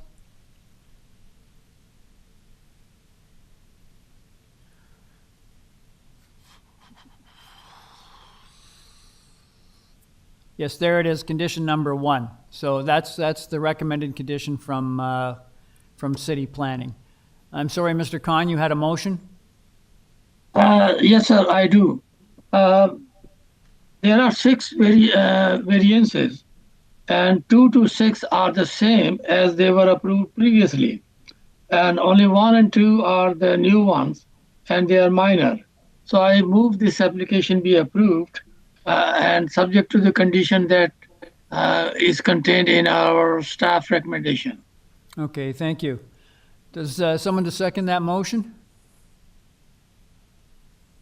Mr. Kidd seconds. All those in favor? That motion carries. Mr. Rubinoff, your application is approved, subject to city planning conditions. Thank you very much, and thank you again for all your work. Thank you very much. We're now on item number 29, which is 142 Highgate Avenue. I have a number of people registered to speak. The agent is Maran Hadari. Are you there, sir? Good afternoon, Mr. Chairman, member of the committee. Yes, I'm Merhan Haydari, applicant and designer of the project. Yes. Okay, thank you, sir. Going through your, just give me a moment here, sir. Okay, just going through your file here, I note that there's a couple of reports on file with your application. There's one from Transportation Services dated the 30th of November, which has no objections to the proposed driveway width. We also have a staff report from City Planning that is dated the 30th of November, and it has no objections to your application subject to building according to plans. So have you had the opportunity to review those reports, sir? Yes, Mr. Chairman, and also there is another comment from the. Okay, sir. We have a number of speakers. So if you'd like to make a presentation to the committee on what you see as the merits of your proposal. Yes, there was one plan on the display. Yes, exactly. So if you see this one, I request to change the variance number 3 to 7.6 meters. Hang on just a moment. You want to change which? The variance number 3, the side exterior height, so it's 9.5 meter. I want to change it to 7.6 meter. Hang on, just a moment. Right now, variance number 3 reads the proposed height of the side exterior main walls facing a side lot line is 9.54 meters. What do you want to change that to? 7.6 meter. So it goes from 9.54 meters to 7.6 meters. Yes. Okay, any other changes? Yes, and I want to eliminate variance number 7. Okay, variance number 7, you're proposing to change that? I'm going to remove it. Are you deleting it? Okay, thank you. Variance number 7 is deleted. And because of that, I submitted the new side elevation, and it's already here on the display on the other windows that the staff recommended to Mr. Simon to change the side elevation to the report. Yes, yeah, this drawing, yeah, this side elevation, I reflected removing the variances here, the chimney and the skylight variances I removed, and also sidewall height I removed, changed to 7.6 meters. So I'm okay with the tying this side plan, this side elevation to the decision as well. Okay, just to be clear, sir, the only changes you're making to your variance application is for variance number 3, which was reduced. That's the variance relating to the side lot line, 9.54 meters to 7.6 meters, and variance number 7 was deleted. So there are no other changes to your application, correct? No other change, though. Okay, thank you. So if you'd like to make your presentation then, please. Yes, this is the existing building that is going to be addition on the back and the second floor addition. And the reason that we have the front yard setback variance is because we keep the existing front yard setback, and also regarding the driveway width is existing driveway width, and also the variance for the porch and the building stairs going to the main floor, the variance, the wide is again existing wide of the entrance. So there is no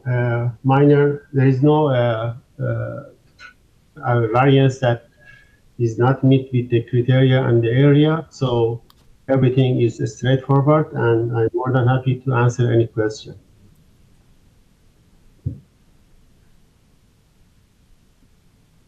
Okay, thank you, sir. Does the committee have any questions of the speaker? There being none, I'll go to the next person on the list. I have Lori Berney, B-E-R-N-E-Y. Are you there? Yes, I'm here. Can I get your full name and address, please? Lori Burney, 278 Woburn Avenue, M5M 129. Madam, you have a number of devices on at the same time. Just speak into your phone and turn off everything else. Okay, yeah, I'm just on my laptop.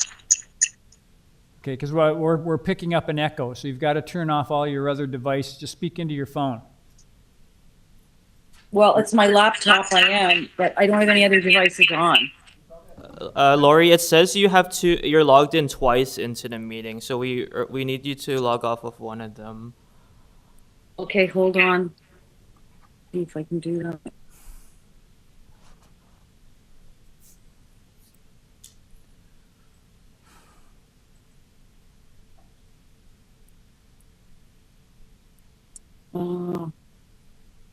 Well, I think I'm logged out of everything. No, that's okay. I can hear you. Is that better now? That's no, there's still something. We're still picking up an echo. Oh my God.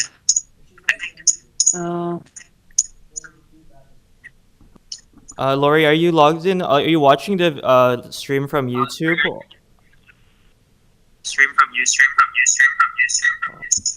I'm logged in on my I just connected on the WebEx through my Hotmail. But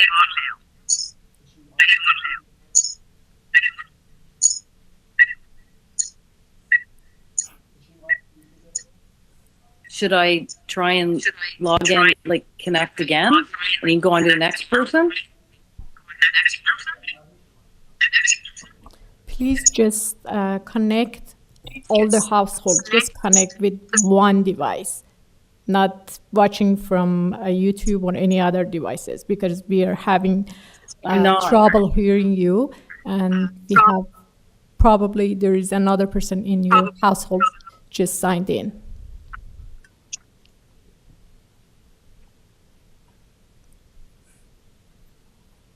I don't have any other devices open, so I don't. I don't know how to fix it. Potentially, could you, if you have like some headphones, you could plug it into your device so that the audio doesn't pick up from your speaker and your microphone at the same time. Hold on, I'll get my earbud. Okay, madam, can you hear us? Can you give me your name and address, please?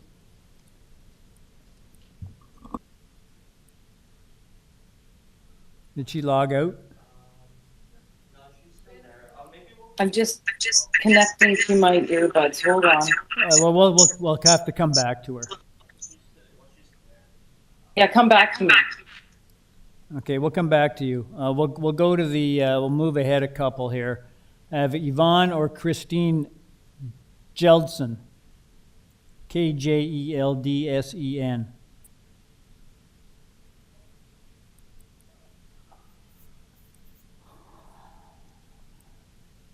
My name is Christine Kelson. Okay, thank and you, madam. Can I get your full name and address, please?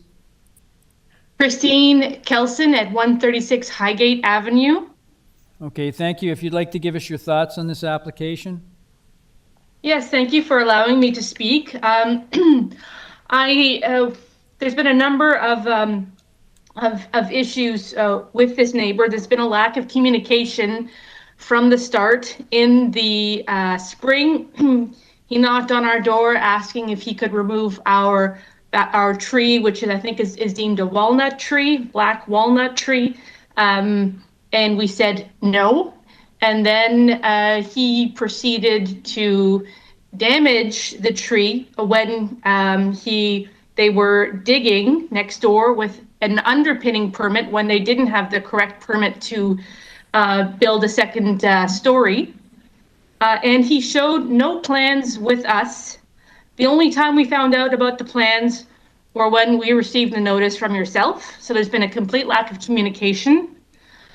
We have not received any plans from the neighbor with regard to what his plan is with the tree, because it is now severely damaged, nor have we even received an apology.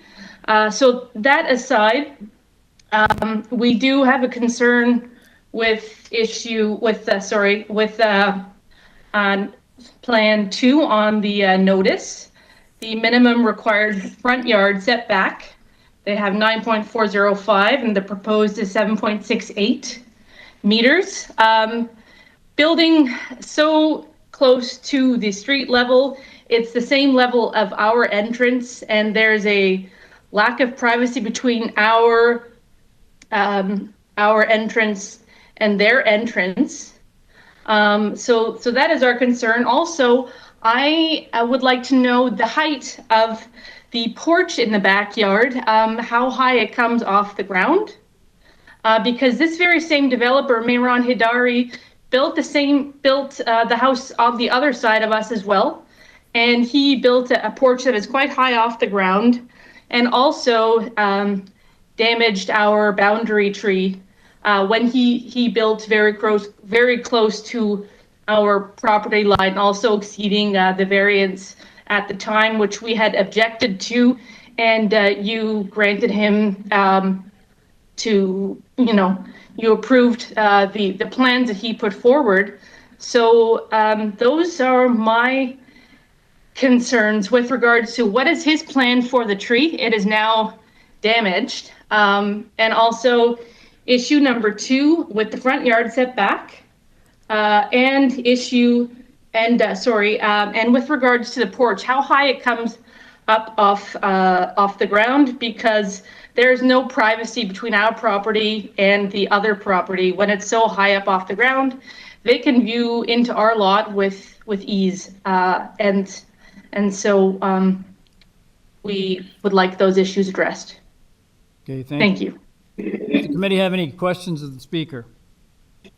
I have an Oliver Jeldsen. Are you there?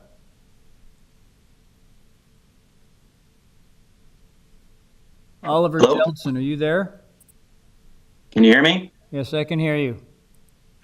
Okay, great. Can I get your name and address, please? Yes, Oliver Kelson, 136 Highgate Avenue. Okay. If you'd like to tell us your thoughts. on this application? Well, my thoughts are that they've already committed all the bylaw violations against the trees in the on the lot here. So I don't understand why we would just willingly, easily grant all the other variances to the home when it clearly they have no regard for the bylaws as it is. So I mean, it's an affront to the committee here if you're just going to do it anyways, and then go ahead with what you feel like. So I would take that into deep consideration if I were you. Those are my core concerns. Okay, thank you. Does the committee have any questions of the speaker? There being none, I'll go back to Lori Burney. Are you there? I am. Yes. Hi, thank you. Can I get your full name and address? Yes, Lori Burney, 278 Woburn Avenue, Toronto, M5M 1K9. Okay, if you'd like to give us your thoughts on this application. Sure. So I'm a family member at, I have a family member at 144 Highgate Avenue, and I just wanted to speak to the actions or inactions of the owner at 142 Highgate. 142 Highgate was purchased in October 2021, and the owner spoke with my father-in-law March 6 of 2022 regarding the tree removal contract that we had asked for, so my father-in-law, who's 95 years old, would not have the burden of removing the tree in his backyard. The contract mentions the addition and a second story, but only a permit for underpinning was applied for in May of 2022, which I find interesting, but explains what happened after. So although plans for a new build, I believe, were completed in summer of 2022, there were no permits displayed on site and no plans mailed to us until the neighbor at 136 and myself spoke together, called the city with concerns that there was construction going on in the backyard. The building inspector told us about the underpinning permits, but as you can see, I don't know if you've looked at the pictures I've sent in. As you can see from the pictures I submitted, the owner was doing more than underpinning. He was removing earth for his addition. He never had any intention of getting permits for this addition and second story, and would not have if the neighbor and I had not gotten involved.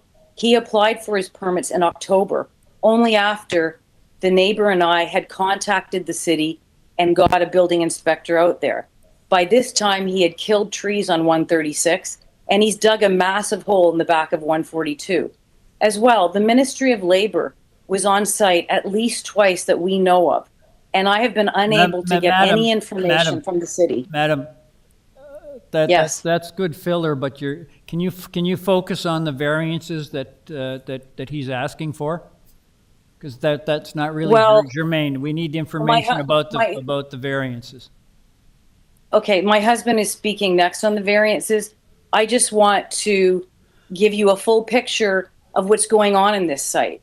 We have no problem with him building an addition, but when you're trying to build without permits and then lying to a 95-year-old man and misinforming people of what's going on, I think that he should be held account to what he's trying to do. We have no faith in that he's going to follow the plans that are approved by the city. And so we want to make it very clear to him that we now are watching, and we will be calling the city if he is not going by the plans that you approve of. Because there is no way you dig a big dirt pile, a hole in your backyard to underpin. He was going to do an addition. He had no intention of removing that black walnut tree on my father-in-law's property. Madam, he was going to do an addition. Madam, okay. Yes. So do you have any comments on the variances he's requesting? I think my husband is going to speak to that. There's a couple of variances he have issues with. So no, I'm good. I just wanted you to know the whole picture of what's going on with this property. Okay, thank you, madam. Does the committee have any questions of the speaker? Go to the next person on the list, Jeff Porter. Are you there?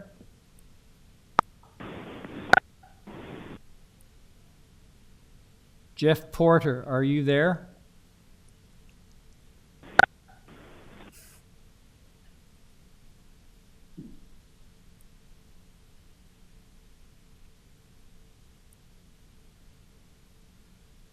Jeff Porter, are you there? I'm here. Can you hear me? Yeah, I can hear you. Can I get your full name and address, please? It's Jeff Porter, 278 Woburn Avenue. Can you please give us your thoughts on this application? Yeah, one of them, I'm not here to try and stop the build. I just want processes followed because you've heard from others. Hello, are you there? Yeah, I'm here. Okay, can you give I'm us here. Can you give us your thoughts on these variances? Yes, one of my concerns with here, I'm not here, as I said, I don't know if you heard, to try and stop the building. That's not the purpose here, but I want processes followed because you've heard from others of what's going on. But the variance number 6, the side setback, if you look at the drawing, this is on the north side, he's proposed a entrance with a set of stairs up into the house, and it's only 2.1 feet or 0.54 meters off of the edge of the property. That is extremely close to the property. It's under the, it's over, you know what I mean, for the variance there. So that I feel that I don't understand why that would even be considered on that side of the house when on the other side there's over 8 feet of clearance there. So that's the first one that I have concern with. The other one was I wanted to make sure that there's a contract been signed with the owner of 144 Highgate about removal of the tree because he's already damaged the root base of the big walnut that's there that he needs to have removed in order to do his extension. Now the thing is, I wanted to be sure on the record that this tree is removed before any building permits are issued. That was the other point. And the other point was I just found it kind of odd that there was underpinning permit out when in the drawings that he supplied, the elevation shows it being the existing footings staying where they are, and then it's only stepped down in the addition. So those are really the only points that I wanted to bring forward. Okay, thank you, sir. Does the committee have any questions of the speaker? There being none, go back to Mr. Hadari. Are you there? Yes, Mr. Chairman, yes. Yes, Mr. Hadari, you've heard the comments from the previous speakers. If you'd like to reply to them, please. Let's ask a question. Should I answer the question other than any variances, the related to variances, or no? I just answered the question about the variances that we are talking about. Okay, thank you. Does the committee have any questions of the speaker? Excuse me, I want to, I ask a question because I'm answering the question regarding the variance in front of us. So if you look at the drawing A03, please. Sir, you heard the previous speakers. If you'd like to reply to their comments. Yes, I'm explaining and answering them. So I want the committee bring the drawing A03.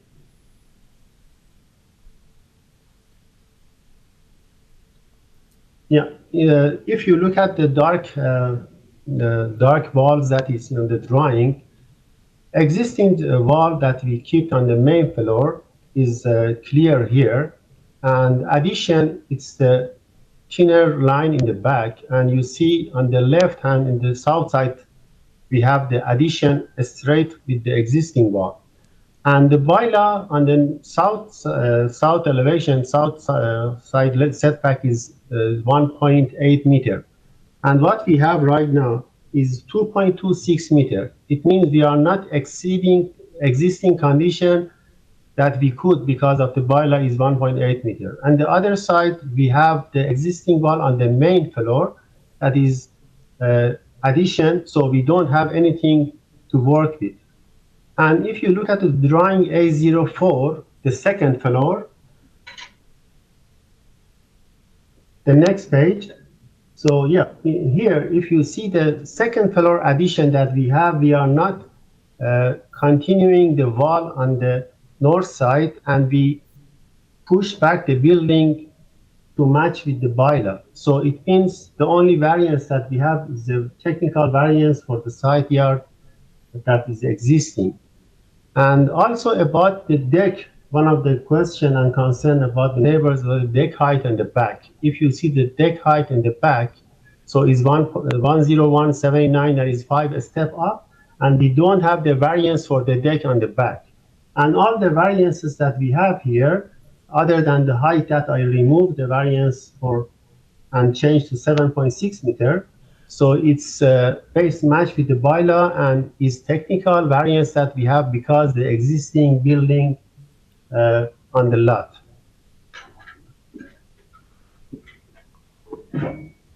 Okay, thank you. Does the committee have any question of the speakers?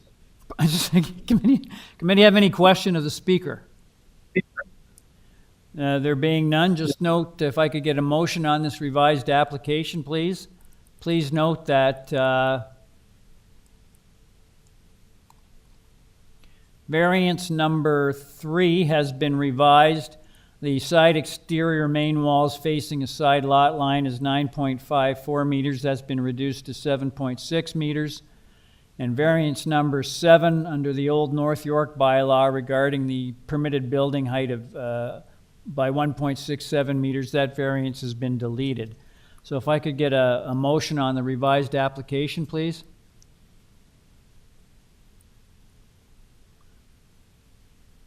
Mr. Kidd? Thank you, Mr. Chair.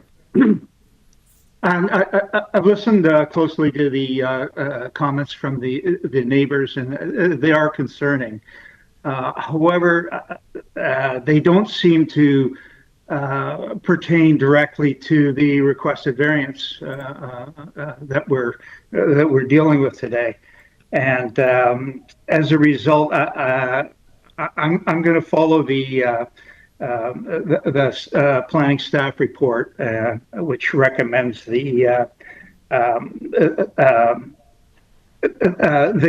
condition to be attached. That I'm sorry, but I do have a question with regard to the planning staff condition. I think by revising the variance number 3, we're going to be we're going to be disagreeing with the condition from the planning staff, where they're tying it to the north and south side elevations. Yeah, Mr. Kidd, I've got Mr. Lamb's going to address your concern right now. Through you, Mr. Okay, Chair. great. Through you, Mr. Chair, we have a revised set of sidewall elevations from the applicant, date stamp and okayed by the community planning. We have revised sidewall elevations. So I can refer to those plans? Yes, you can. When I'm making the condition, I can refer to those plans. Maybe you can give me the date on the date stamp on those. Hold on. So I can include that.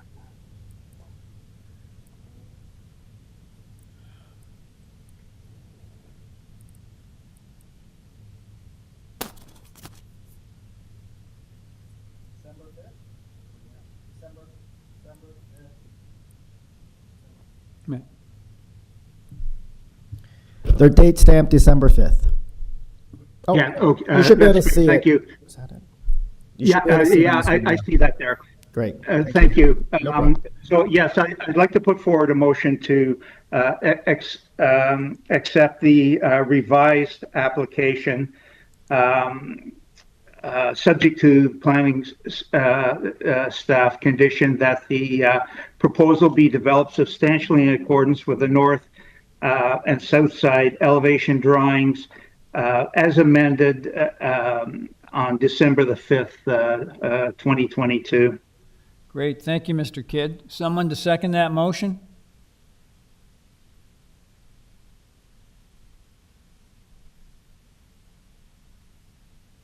And that motion, I don't get someone to second that, so that motion does not carry. Can I get another motion? Ms. Sankar? Through you, Mr. Chair, I've listened to what the debutantes had to say, and there's a new process where there's not the ability to appeal.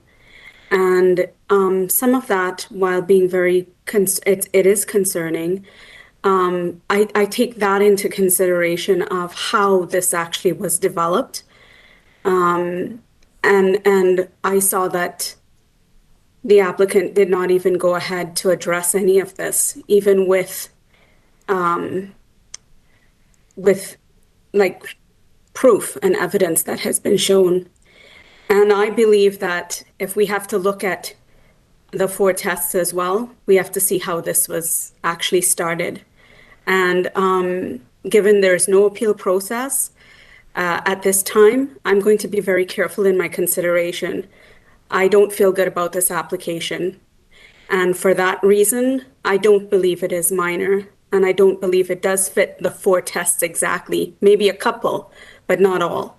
And for that reason, I'm going to refuse this application. Thank you, Ms. Sankar. I have a motion from Ms. Sankar to refuse the application. Someone to second that motion? Mr. Hunt seconds. All those in favor? Opposed? Mr. Khan and Mr. Kidd dissenting. I'll support Ms. Sankar's motion, and that motion carries. And sir, your application's been refused. Thank you very much. Item number 30, 12 Sumner Heights Drive. I have one person registered to speak. That's Mejid Zen, Z-H-E-N. Are you there? Good afternoon, Chair, Mr. Chair and committee members. My name is Mandy Zen. The address is 2710 14th Avenue, Markham. Okay, and, thank you, I'm sir. representing. Thank you, sir. I have gone through your file. I note that there are no staff comments or conditions listed in your file. You have one variance before us. It's for lot coverage. Pretty clear what you're asking for. Is there anything that you'd like to tell the committee that isn't contained in the material we have before us this afternoon? Okay, I'll make it quick then. Well, the reason that we have this, well, it might look as a very high number of 10% increase to the permitted, but when you look at the GFA of the house, it is a bungalow with the addition that we are proposing. The house itself is just a bit more than 2,000 square feet, so which is a kind of a moderate or a small house to that area. And the reason that we put the house to the addition to the front of the property is because the property is at a kind of irregular shape. If we put the addition to the back of the house, which will actually block the sunlight, the south sunlight of our neighbor at 10 Sumner Heights, and we'll lose most of the area at the back. I mean, all the green areas at the back of the backyard, and we don't have any more backyard at the back. That's the reason why we put the addition at the front of it, and which is compared to most of the house in the area, this is a minor adjustments to the house, and our client is just trying to have a bit bigger living space in front of the house. And I believe that's all that I have to say to you. Thank you. Okay, thank you, sir. Does the committee have any questions of the speaker? There being none, could I get a motion on this application, please?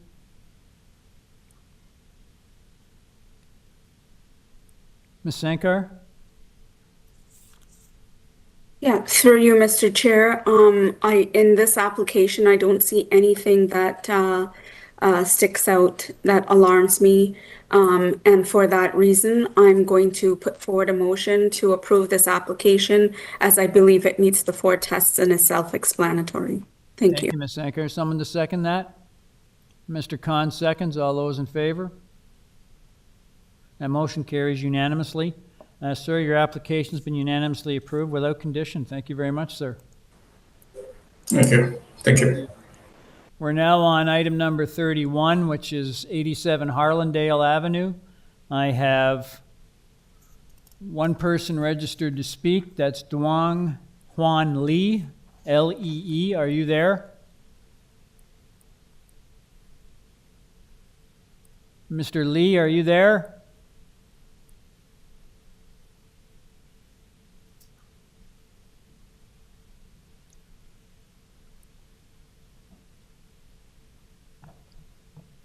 I have a muted and a Don Lee on the call. Hello? Mr. Lee?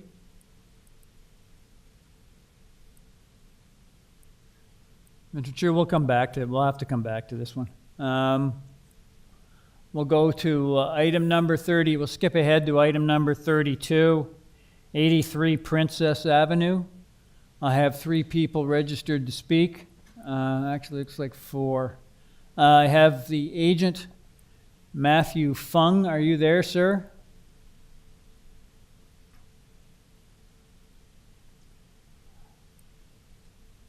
Matthew Fung. Can you hear me? Yes, I can hear you. Can I get your full name and address, please? My name is Matthew Fung, 599 Denison Avenue, Denison Street, Markham. Yeah, I just went through your file. I note that there's a report from City Planning dated the 30th of November, which appears to have no objections to your application, subject to building to plans. If I could get a brief presentation from you on this application, because we have other persons who are interested, and I am sure they'd like to know what you're up to. So if you could give us a... no problem. If you could give us a presentation, please, sir. Okay, thank you, Mr. Chair and committee members. Is it possible you could pull up the supporting document, the picture? So within the picture, what you're seeing is the current as-built construction. We do have a permit for the site, and we have gone through committee in the past. What we want to do, and what you see in the supporting document, is actually the rear elevation of the current house. Based on the picture, this house is not abandoned. It's actually currently under construction. We're just working on the interiors. They have yet to mitigate the landscaping in the rear yard. So what the proposal is not, the intent is not to add to the rear of this house. So this is what it is currently. What we wanted to do was to utilize the space below the rear porch. And in doing so, we're making it a heated space. And when we made it a heated space, the zoning examiner was saying, look, once you heat the space, you're subject to length, depth, and floor index, coverage. So with that said, that's why we are applying for committee of adjustment, because of that room below the rear deck. I added a 4th, which is on the zoning waiver, which is to extend the 2nd floor balcony. So all we're doing is we're just going to utilize that flat roof space that you see in the picture. I think zoning bylaw only allows for 4 square meters, and we're asking for 16.5 square meters, which is just on top. So out of the 3 out of the 4 is you don't visibly see what the addition is because it is underground below grade. And then the 4th one is literally on top of the existing flat roof. That's what you currently see. Okay. So that's pretty much it. Okay, thank you, sir. Does the committee have any questions of the speaker? There being none, we'll go to the next person on the list. I have an Armin Barati, Barati. Are you there, sir? Yes, sir. Yes, can I get your full name and address, please? Sure. My name is Armin Barati, 82 Hillcrest Avenue, North York, Ontario. Okay, thank you, sir. If you'd like to give us your thoughts on this application. Sure. So the initial thoughts that I have with this application, so just running through the variances that they've proposed. So first off, the proposed building length that the city allows is 19 meters, and they're trying to go to about 20.3, which is an increase of about 5 to 6% on top of what they were originally given. That one is not my main concern. However, my main one is with variance item number 3, which subsequently increases their proposed maximum lot coverage from the allowed maximum, which is 30%, up to 35.6%, which is almost a 20% increase in their lot coverage area. This does not seem to be minor in any sense of the word. If it was a couple of percent, I guess that would make it minor, but a 20% increase in the lot coverage area is not minor in any sense of the word. Furthermore, that addition that's basically going to be going into the backyard also encroaches on the privacy for the neighbors as well. And not to mention variance item number 4, where the permitted maximum area of each platform is 4 square meters, and they want 16.5 square meters, which is almost 4 times larger than what the permitted maximum area is. So I'm pretty sure that the committee will agree with me that that is not minor in any way, shape, or form. Furthermore, this is just, they've already began doing this. They did not seek this permission from the beginning. They just did this. They were allowed a certain percentage. They started their construction, and now they want to increase it to 35.6%, subsequently increasing the size of the house, its square footage by, I'm not sure, maybe roughly 15 to 20% after the fact that they've gone through and they've already obtained their permits. Now they want to increase it. And as you can see from the photos as well in that the agents submitted themselves, you can see that with that addition, if that closes off, it's encroaching substantially into the backyard. And that's going to impact the privacy of the neighbors. And I'm highly concerned with the precedent that this is going to set for other builders in this area as well. As you know, Willowdale has a substantial amount of new builds and construction that is undergoing at any given time, which I don't have any issue with as long as it's done accordingly with good sound planning policy. And I just don't think that this supports that. And I have never seen any house in this entire neighborhood that has gotten a 35.6% lot coverage, especially after they were already given their building permits in the first place. And now they just want to extend, and get more and more and more. I just think that's a very dangerous precedent. And furthermore, it's not minor in any sense of the word. Once this area is fully enclosed, it's basically half of their backyard is taken up. So I'm just worried about what is going to happen in the future too, and what other builders are then going to build off of if the planning committee accepts this variance. They're all going to point at this as a reference point that it's okay to build up to 36% of your lot coverage. And also the balcony on top of that, 16 square meters is way, way, way too much, especially when 4 square meters is the allowance. Okay, thank you, sir. Does the committee have any questions of the Thank speaker? you. Being none, I'll go to the next person on the list. I have a Sarah Ramini. Are you there?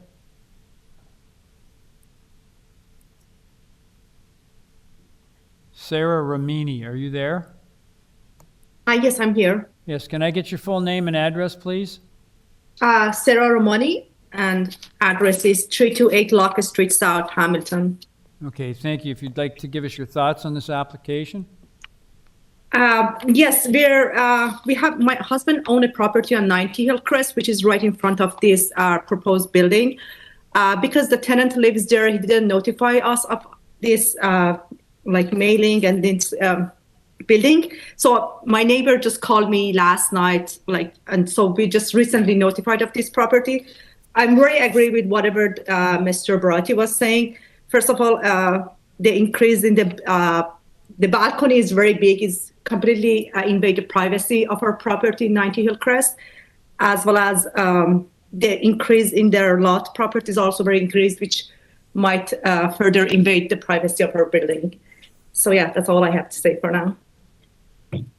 Okay, thank you. Does the committee have any questions of the speaker?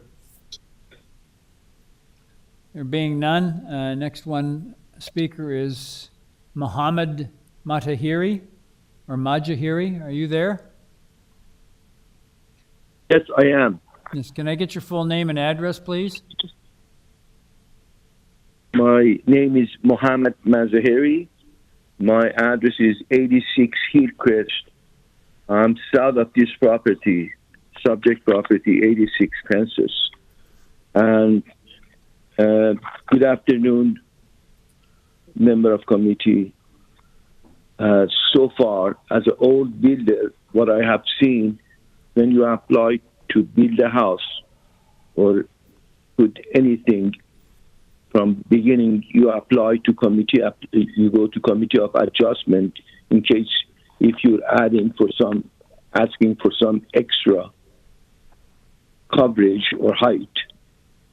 However, these people, they have applied and then they have built it and the house is almost finished. That picture, which it was up, that picture, it is the summer picture. The house is at the backyard, landscape is done, the house is finished. These people, they knew it and they did not comply with the bylaw, no respect for the bylaw, and they're setting precedent for all the new homes which is going to be built in this area. This is unheard, this coverage. They knew they are doing violation. There is no way this balcony is at the back is a deck and has a top as a balcony. They don't show it in the picture as a balcony. It is a balcony, it is a coverage, they have got it, and it is right looking at my property and other property in Southside, as just my neighbor indicated. I do not know how these people, they have done it. And I think it is the job of the city to keep these people off the violation. I thank you very much. I just made it brief because I'm frustrated. I'm really frustrated, and I don't know how these people, they could have done this. Thank you very much. Okay, thank you. Does the committee have any questions of the speaker? There being none, we'll go back to Mr. Fung. Are you there?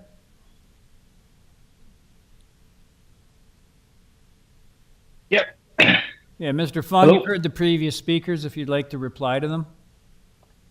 Sure, not a problem. So I think people are kind of mistaken in thinking that we're enclosing that balcony space, which we're not. We're actually still keeping that exposed. So I'm thinking that's what people are mistaking it for. So when I applied for a revision to permit, it was only for the basement space, okay? So underneath this porch. Little did I know that once you heat the space, it triggers zoning bylaws. Now, in the zoning bylaw, it doesn't mention anything about basement spaces or being heated. But when I was speaking with the examiner and I was speaking with the manager, they were saying the moment you start heating a space in the basement, you trigger the length, the depth, zoning coverage. And I was kind of surprised too, because yes, I agree with all the neighbors that we're setting a precedence that, we were unaware of because it is the basement space. We're treating everything else as the existing as-built. We're not enclosing that porch on the ground floor. The second floor is more of an ask. If we can build a balcony that can take up the entire area of the flat roof, we can't, if that's allowed, we will do it. Otherwise, we will stick with the allowable 4 square meters, which we have currently drawn on the permits, right? This was just an ask that the homeowner asked about a week or two ago. So I said, you know what, if we're going to committee, we can ask, see what they say. But everything else in concerning those other 3 variances are in relation to the basement space, not the ground floor or the second floor space. So everything is below grade, which is already there. So the foundation's already poured. We're just building within the foundation walls. And we're heating that space below the rear deck. Okay, thank you, sir. Does the committee have any questions of the speaker? Mr. Kidd? Thank you, Mr. Chair. I just, my concern is with the 4th variance, which you mentioned was added on at the last moment. I noticed the city planning staff did not have a chance to review that variance. their report just refers to the first three variances. Did you have any kind of discussion with planning staff with regard to the balcony? No, I did not. This was pretty good. Thank you. Hang on just a second. Mr. Hunt, you had a question? Yes, thank you, Mr. Chairman. The photographs that we saw during the presentation would suggest that this building is pretty much complete. Can you tell me when the building permit to construct what has been constructed was issued? What has been instructed? No, what building permit? What is the date of the building permit for what has been constructed to date? Give me 1 second. Let me pull up the building permit document.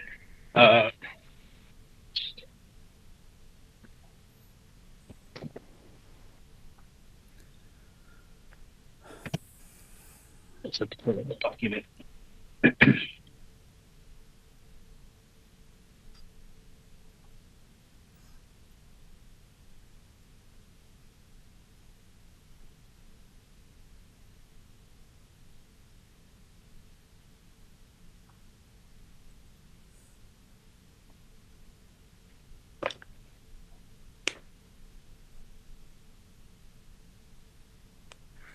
I have May 12th, 2021. Let me just double check if I have another one, a later one. I have January 31st of 2022. Okay, thank you. Okay, thank you. Does the committee have any further questions of the speaker? Could I get a motion on Mr. Khan? Yes, sir. I have a question. May I ask? Yes. Thank you, sir. Sir, during the questioning, one of the questions which was asked by the lady is the privacy concern. Now, this balcony that you have, I'm following the question from my colleagues, variance number 4. It was built as, you know, when it was built. The privacy concern, have you taken that one into consideration? Well, this was an ask, and I actually did warn the homeowner about being private because it is a far extension, and they told me that they want to see what committee can do in regards to that size. Otherwise, we can revert back to the 4 square meter. That wasn't really a variance. Okay, my next question is, Mr. Fung, is when you are intending to do this extension, did you hire some professional to do the job? What do you mean by the extension? Like, this was already built before. Like, we have obstruction. That is what I mean. I want to draw some kind of a conclusion that when you were proposing that you want to do some extension and it will involve some sort of building permit and technical know-how, did you went to the engineer, architect, or what did you do, or did you do it all by yourself? Oh, no. This was sorry, my daughter. So this was always supposed to be a unheated space, but it was the builder that. It was the builder that wanted to heat the space. And then when we discussed it with the building inspector, he thought that there was going to be no zoning implications. So when we applied for the building permit for the revision to heat the space, that's when the zoning examiner told me, hey, look, because we now heat the space, you're encroaching into a zoning bylaw of length, depth, and coverage. So we didn't know that.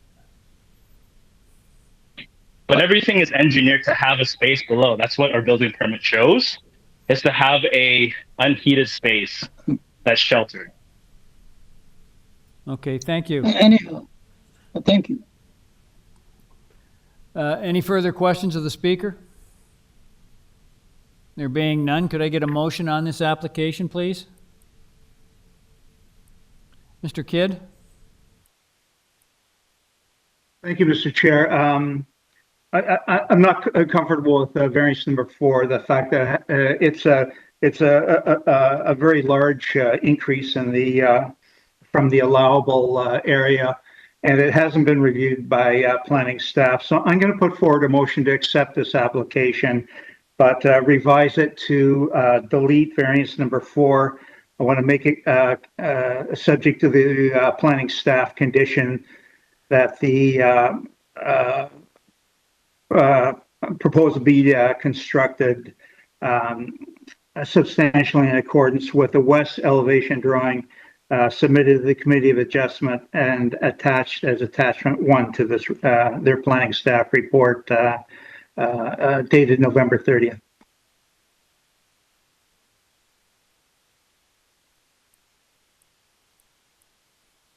That's my proposal.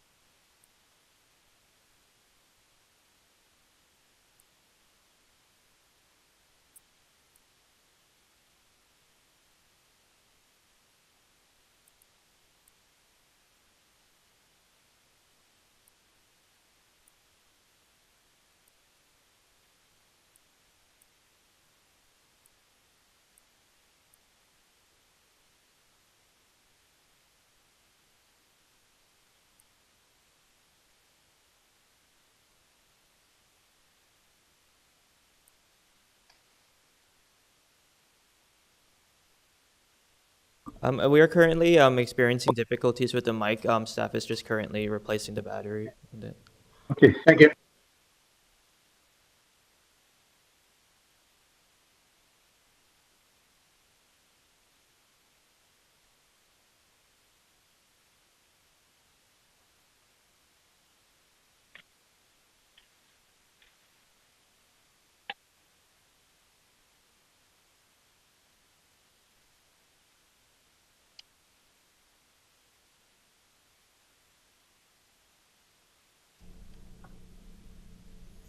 And we're back in action. Can you hear me? Yep. We're high tech here. Okay, folks, just to get back on that, back on track. Mr. Kidd's motion was to approve variances 1, 2, and 3 and refuse variance number 4. Ms. Sankar seconded that. All those in favor? Opposed? Mr. Hunt dissenting. That motion carries. Sir, your application, variance numbers 1, 2, and 3 have been approved, but variance number 4 has been refused, and you're also subject to city planning conditions. Thank you very much. Thank you very much, everyone. Thank you. Have a good evening. We'll go back to item number 31, which is 87 Harlandale Avenue. I have one person registered to speak. That is Dong Lee, L-E-E. Are you there? Yes, I'm here. Can you hear me? Yes, I can hear you, sir. Can I get your full name and address, please? Yes. My name is Dong Lee, an architect on 45 Shepherd Avenue East on behalf of the owner. Okay, thank you. Thank you, sir. I have gone through your file. I note there's some reports here. There's a recommended condition from Urban Forestry. There is a city planning report dated the 30th of November, which is recommending a modification to variance number 2. And there's a transportation services report dated the 30th of November, which has no objections to your driveway location subject to conditions. Basically, standard conditions 1 and 2 regarding utility proximity to utilities. So I wanted to ask, sir, have you had the opportunity to review those reports? Oh, I didn't. I don't think I have it. You haven't read them? So, no, I didn't have that report from the city. It's in your file. That's on. I didn't receive it. It's available online. Okay. I'll just read. Okay, I'll just read the recommendation from the city planning report. They're recommending that you modify variance number 2 for the proposed lot coverage from 33.1% to 32%. Were you proposing to do that? 32%. Okay, I will read them and then I will follow up with this suggestion. Can we put up the city planning Okay. report, please?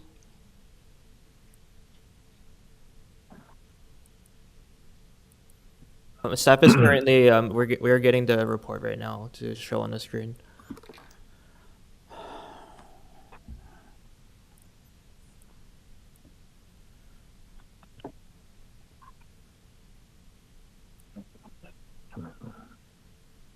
No, that's not the right one.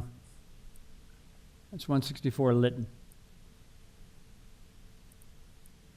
87 Harlandale.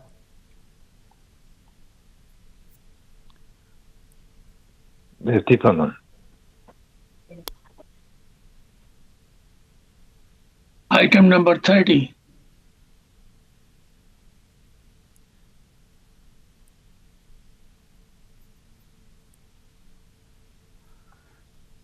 '87 Harlandale. It's under staff report. Yes.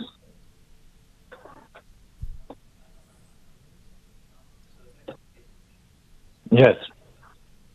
You find it? Yeah, I didn't have that, so I can see right now here. Sir, you have you seen it? No, I didn't have it. Okay. I didn't receive it. Yeah. But They're at, like I said, sir, they're asking. 32%. They're asking you to. It's pretty hard for a committee to have a discussion with you when you haven't read the report, sir. Mm-hmm. So. Yes, I can follow. I can follow up with the direction. 32%. So, are you proposing to make that change as recommended by planning? Yes, I will. Okay, so variance number 2 is being changed to read that the proposed lot coverage is 33.1% of the lot area, so you're okay with the proposal to reduce it to 32%, is that correct? Yes. Okay, all right. And if we could put up the transportation services report, because it has some recommended conditions regarding his driveway. And you haven't read this one either, have you, sir? No, I didn't have. I didn't receive. If you look down at the conclusion, and you'll see the recommended conditions. So take a read through those, sir. That means what? There's a. My design is from the access is from the front street, but I cannot see this direction.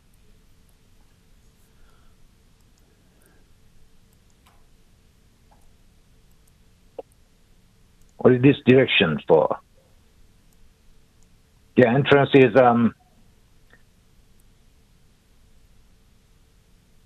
it's from the flank street or. Sir, I'm just telling you what. Front street. I'm showing you what the transportation services conditions are. If committee approves your application, these are the conditions that will probably get applied. Okay. I'm not asking you whether you're okay with them. I'm just telling you what they will be. That's why you should read these reports before you come to the committee. Okay, but I don't know why, but I didn't receive this document before today. It's posted online, sir, with your file. Okay, now is there, in terms of the application itself, it's pretty clear what you're asking for. You've reduced variance number 2 from the coverage from 33.1% to 32%. Is there anything you'd like to tell the committee that isn't contained in the material we have before us this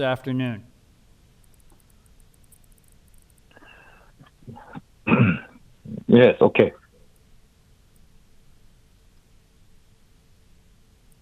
So there's nothing you'd like to tell the committee?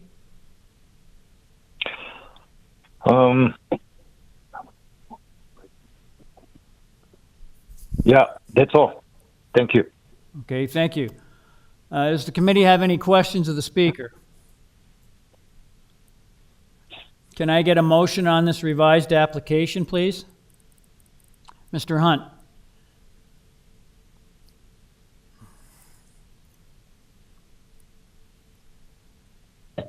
Thank you, Mr. Chair. I'm going to take into consideration the responses from planning and from transportation, and I will move acceptance of this proposal subject to modification of variance 5, which re-lot coverage from 33.1% to 32%, and the transportation report of November 30th. Would you like me to read the conditions? I don't think so, Mr. Hunt. I think if you just say conditions number 1 and 2 in the conclusion section. Okay, all right. The November 30th transportation report, conclusion 1, A, B, C, and D, and conclusion 2. Rather, those are the conditions of this, and I would move it for acceptance. Thank you, Mr. Hunt. Someone to second that motion? Mr. Sankar seconds. All those in favor? That motion carries unanimously. Sir, your applications, your revised applications unanimously approved, subject to city plan, subject to transportation services conditions. Thank you very much, sir, and urban forestry conditions. Thank you. We're now on item number 33, 164 Litton Boulevard. And I also think there is there's also a late report from city planning on that one as well. You may want to put that one up as well.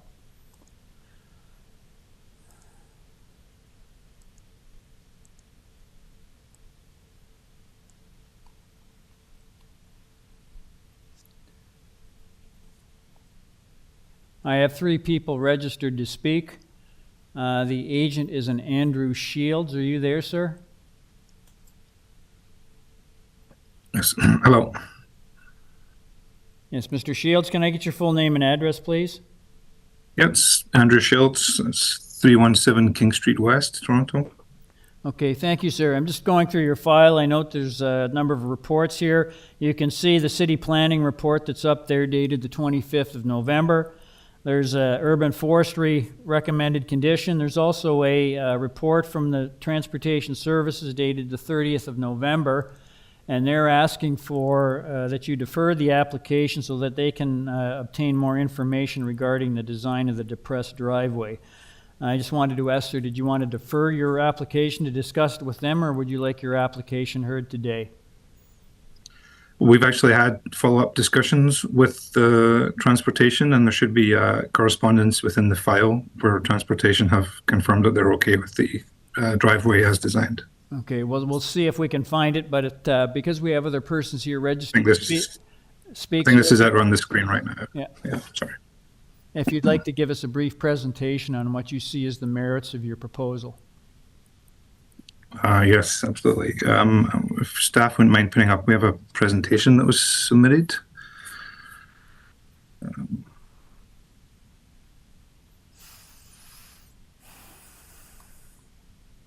Yes, that's great. Thank you. You can just skip. Just in the interest of time, I'm just going to go through the variances one by one. If you can move forward to page 6 of this presentation, please.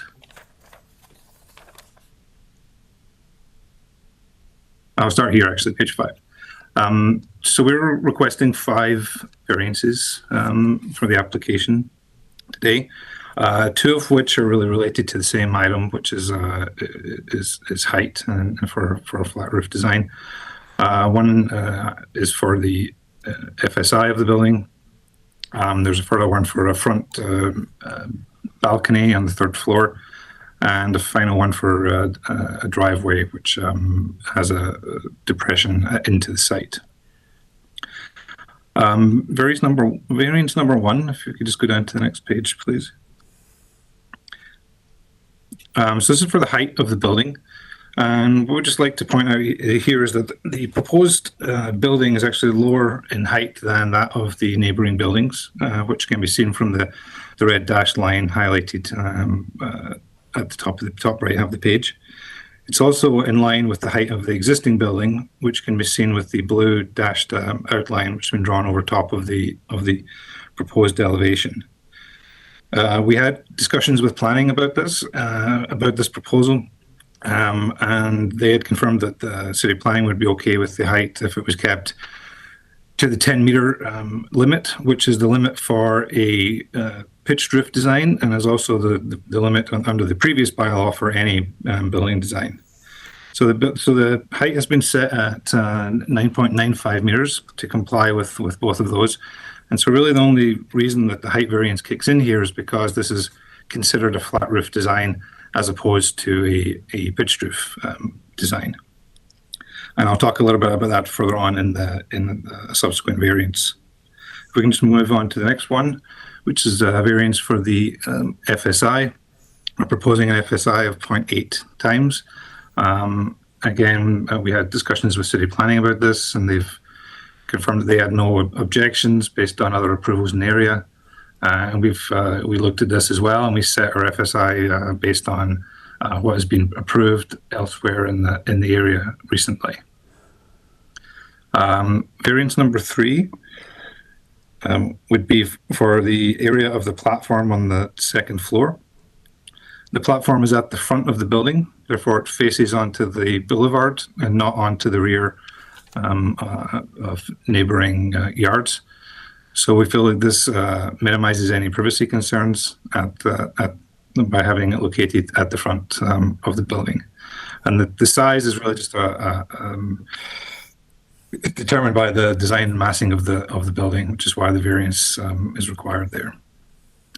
Variance number 4 would be is this other variance which is located, which is directly related to the height. And so the variance is that the 2 stories is allowed for a flat roof design, and 3 stories is allowed for a pitched roof design. Really, the intent of this variance is that the main wall of the building, which is taken from grade to the eaves of a pitched roof design, be within 7 meters, 7.2 meter mark. So this design is purposely being done so that the 3rd floor is set back on all sides, so that it mimics exactly what would happen on a pitched roof design. So the main wall of the building falls within the 7.2 meter, in fact, just under that, which is the main reason or the main intent of this variance. And the 3rd floor is set back on all sides, as it would be inside of a pitched roof design. So therefore, the overall massing and height of the building is no different than what's been done on other properties within the area. And then the final variance we're asking for is variance number 5, which is a variance to allow the driveway to slope down. It's going to be a small 4.7% slope, so it's around 6 inches lower. And the reason for this is to keep the building massing and height as low as possible. So we're slightly sinking the building to minimize the massing elsewhere. Yeah. I will speak quickly about the transportation report. We got the report late as well, but we have had a chance to follow up with transportation. And there's some correspondence. I think the city staff, if you could go to that correspondence that you had up a second ago, and if you could just scroll down into the email. Just scroll further down, please. Yeah, right here. If you can scroll down a little bit more. You can see that point number one on the email back from the Transportation Services, where they say that the ramp slopes of the proposed driveway that are shown and attached to revised drawing are acceptable from a transportation perspective. They asked for some additional heights of the retaining walls, which we have given to them. And you'll see within this email, they also go on to say that the heights are not related to the variance, but they just would like to see it so there won't be any issues with building permit. So that has been provided to transportation, and we see no further issues with the driveway variance.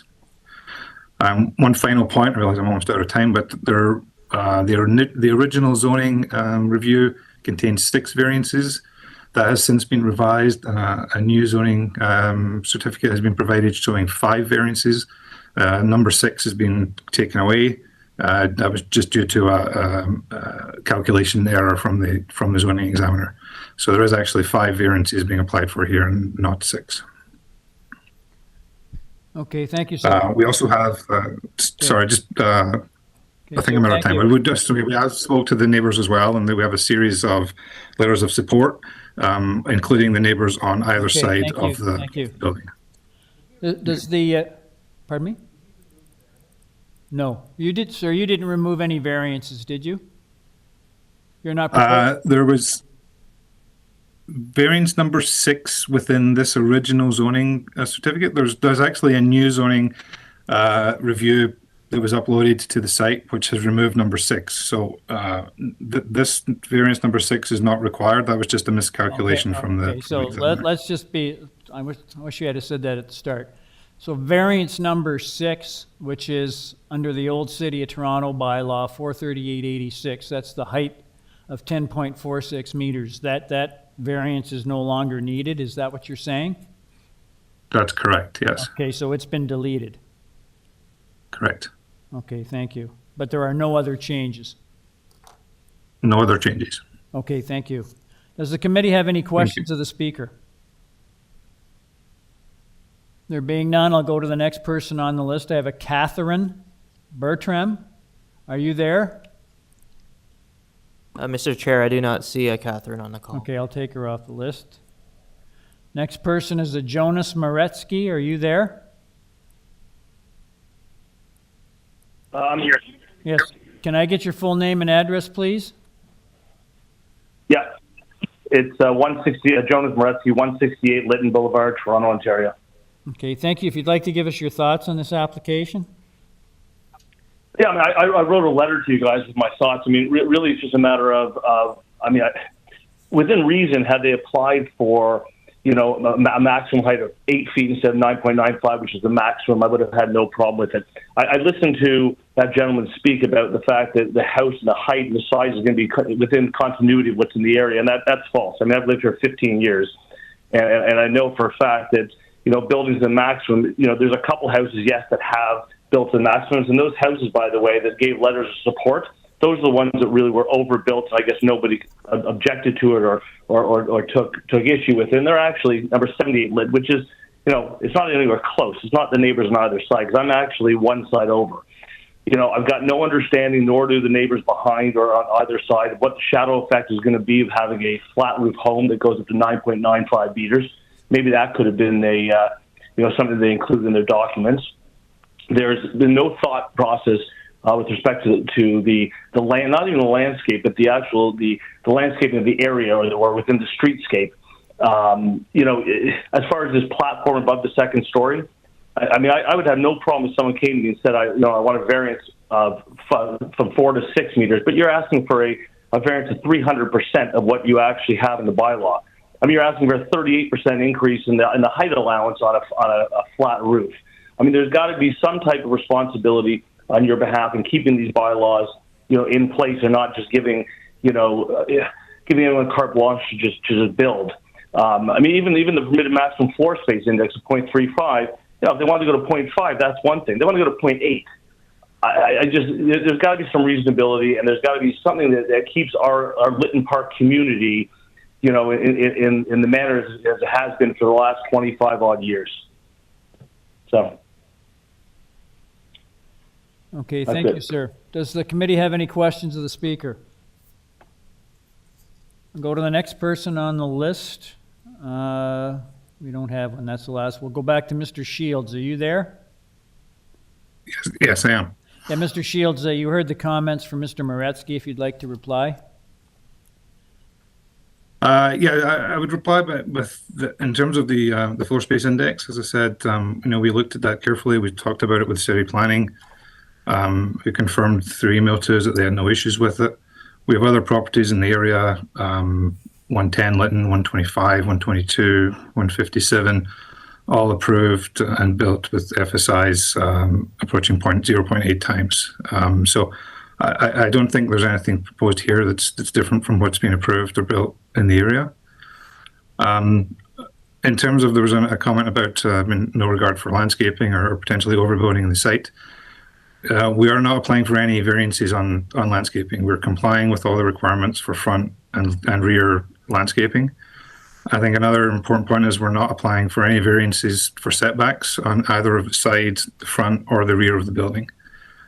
So in our submission, that cannot represent an overbuilding of the site when we're complying with all those existing bylaw requirements. Okay, thank you, sir. Does the committee have any questions of the speaker?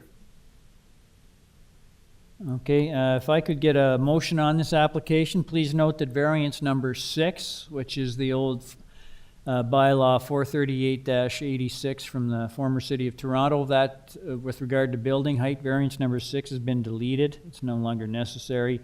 If I could get a motion on this this revised application, please note that the applicant has satisfied transportation services condition with regard to the driveway design, as you've seen that as the material he's presented here. And also there is a recommended condition from city planning. If we could put that back up on the screen, please.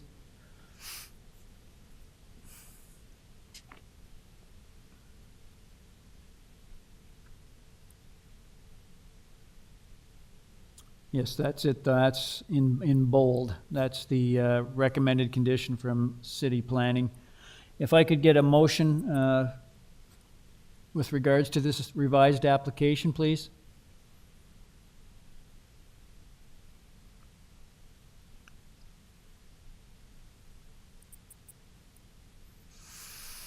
Mr. Kidd?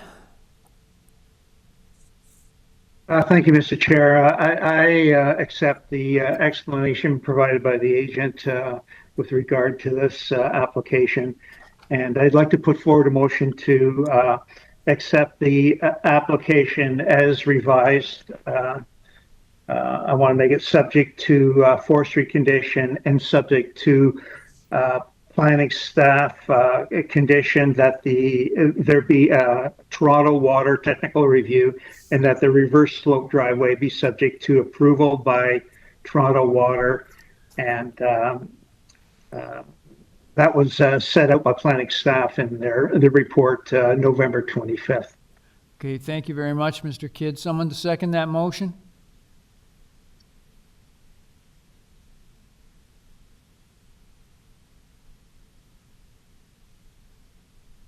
Someone to second that motion? That motion does not carry. Can I get another motion?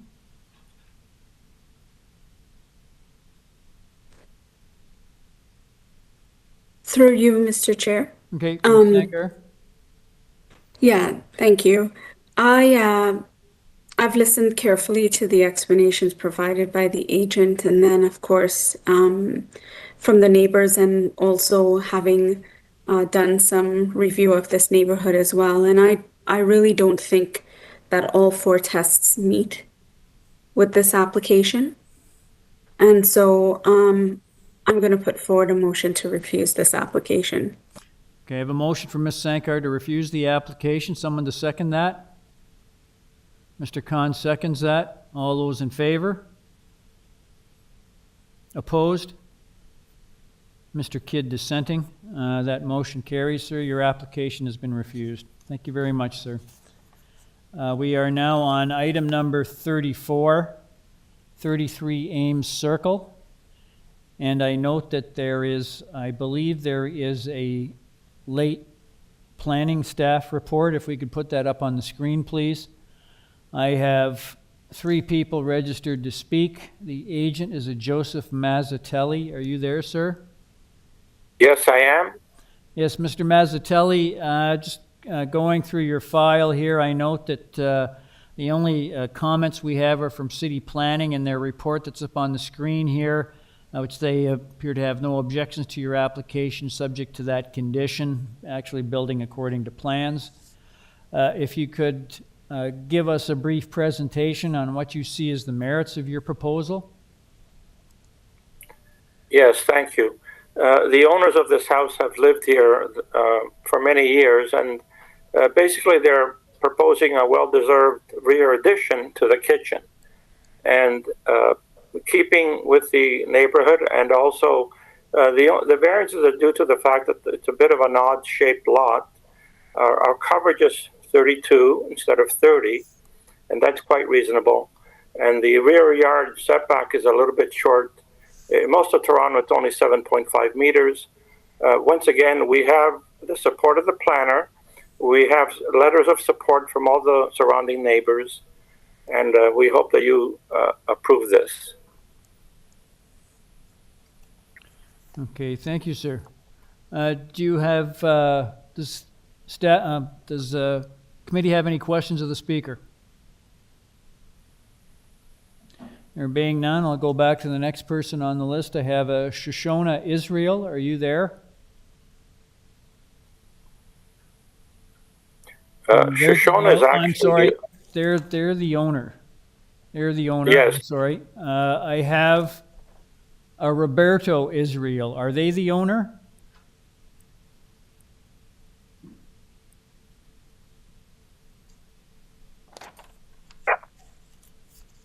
Roberto, you have been unmuted. Sorry, I'm also an owner. Oh. Roberto Israel, are you there?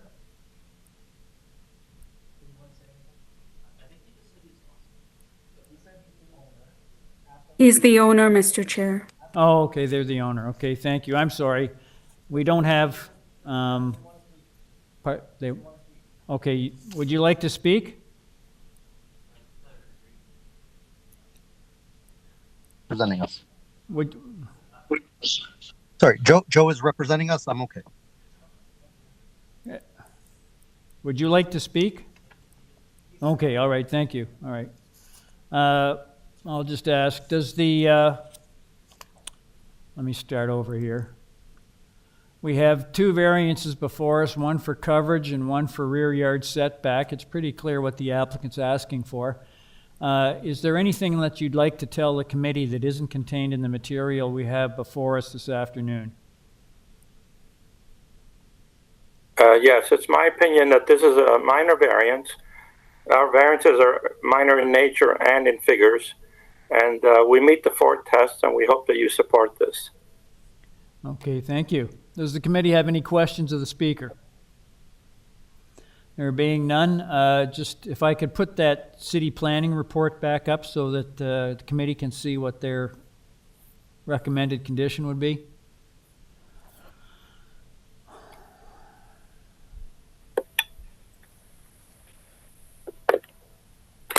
Okay, thank you. Could I get a motion on this application, please? Ms. Sankar?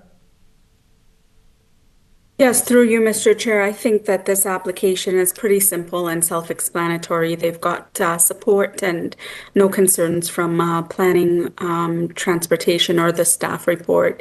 So I'll put forward a motion to approve this application, and I'll make it subject to the November 30th staff report that the rear yard setback be developed in accordance with the site plan and east side elevation drawing. Okay, thank you very much, Ms. Sankar. Someone to second that? Mr. Hunt seconds. All those in favor? The motion carries unanimously. Sir, your application's been unanimously approved, subject to city planning conditions. Yes, we'll take a break, folks, for 5 minutes.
Ladies and gentlemen, committee's back in session. We are now on item number 35, 189 Livingston Avenue. I have one person registered to speak.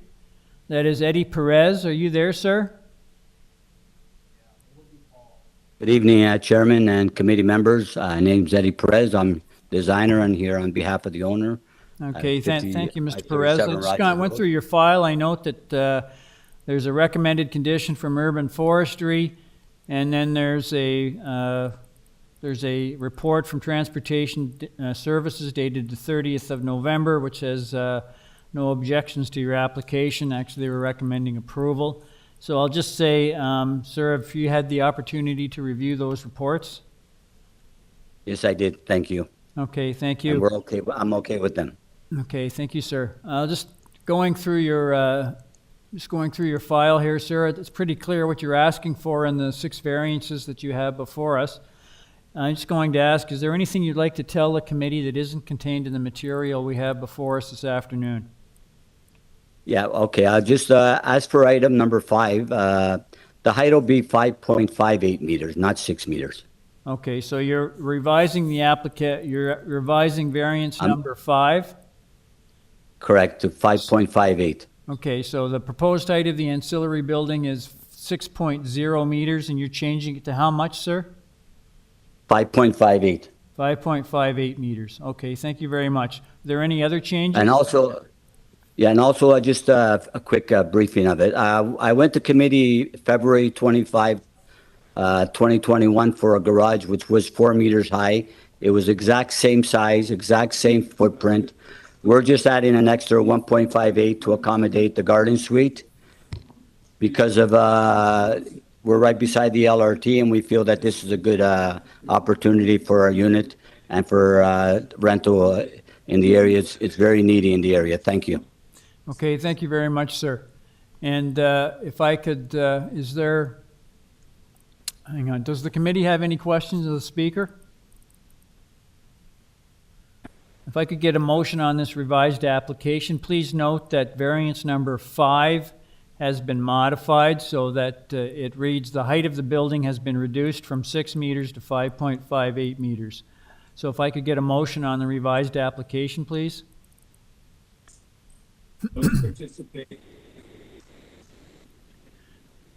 Mr. Hunt? Thank you, Mr. Chairman.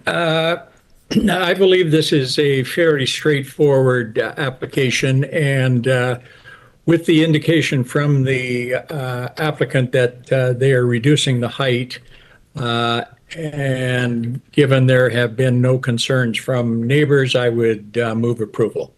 Okay, subject to urban forestry. Thank you, Mr. Hunt. Someone to second that? Mr. Kidd seconds. All those in favor? Opposed? Ms. Sanker or Ms. Peralta? I will support Mr. Hunt's motion, and that motion carries. Mr. Perez, your revised application has been approved, subject to urban forestry conditions. Thank you very much. Have a good evening. You too. Thank you. Item number 36, 207 Newton Drive. I have one person registered to speak.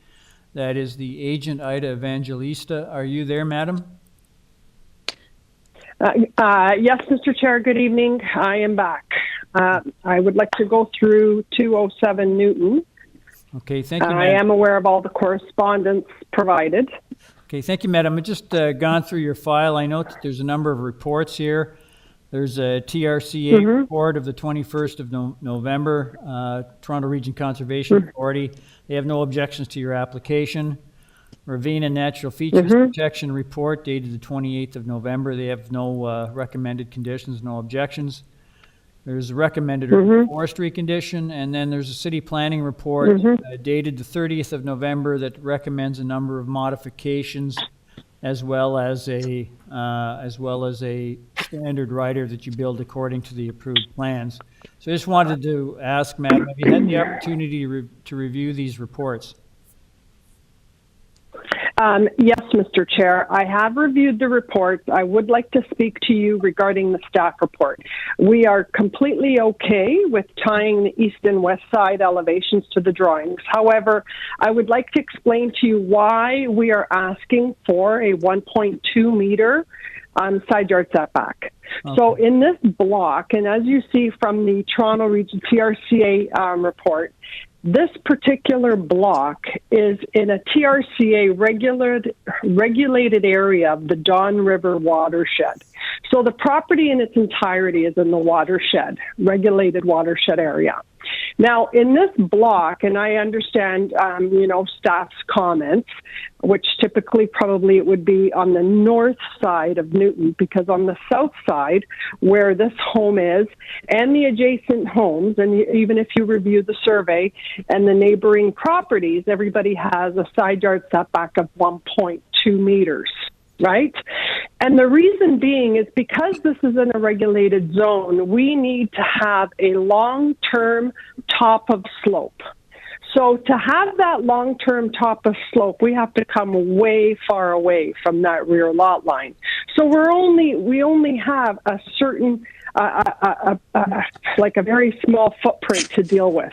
And this is why we're asking for 1.2 meters. Now, again, I would like to repeat, like in this block, the homes do have 1.2 meter side yard setbacks because of this regulated zone. We do have a length variance, but I would like to add that length variance, and if you refer to my page 3, you'll see that that is taken from the very front wall of the home to the very back wall of the home. However, on the east side, it's 17 meters because it jogs at the front and it jogs at the back. So on the east side, we have a length of 17-meter wall, and on the west side, we have a wall length of 17 meters. So that length that you see in front of you for variance number 4, that's because it's taken from the very front wall to the very back wall. But on each side, it's 17 meters. So now let's move on to our side exterior main wall height facing the side lot line. And that's why planning would like to tie these side elevations, which we are totally amenable to. Because this is a transitional style home where it has a sloped roof. And if you refer to the side yards, my apologies, to the side elevation, you'll see, and I also included in number 5, you'll see that there is modern architectural features at the front of the house, and it wraps around to the side of the home.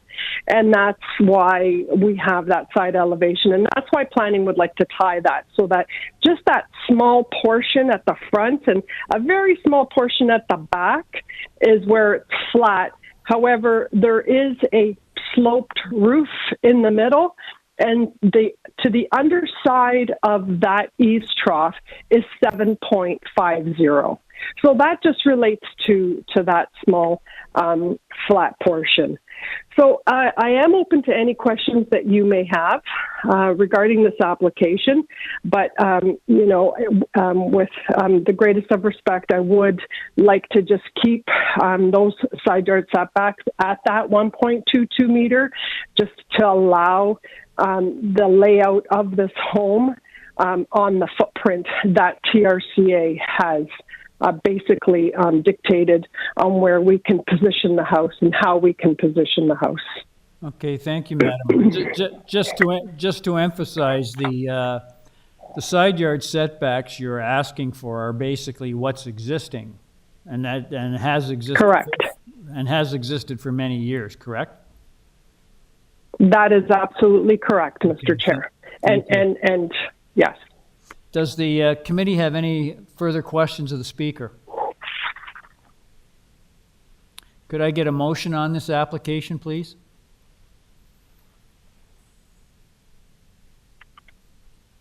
Mr. Hunt.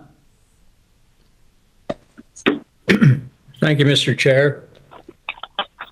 I listened to Ms. Evangelista, and I'm persuaded by the fact that the existing side yard setbacks are not being encroached upon.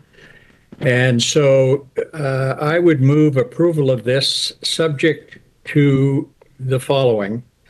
The November 25th urban forestry letter to owners and applicants with respect to trees on the property, the December 1st urban forestry requirements, standard requirements.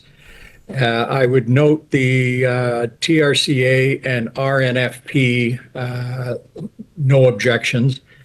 And the 11th or November 30th planning report to modify the not modify the variances, leave them at 1.22 meters, and that the site be developed substantially in accordance with the east and west side yard elevation drawings attached to their report. That's my motion. Thank you, Mr. Hunt. Someone to second that? Mr. Kidd seconds. All those in favor? That motion carries unanimously. Ms. Evangelista, your application's been approved, subject to urban forestry and city planning conditions. Thank you very much, Mr. Chair, and members. Have a great evening. And Yes, all the best. Thank you. Item number, we are now on item number 38, 28 Broadleaf Road. I believe there is a, hang on. Ms. Mosignani, do we have a late city planning report in connection with this one? 28 Broadleaf Road.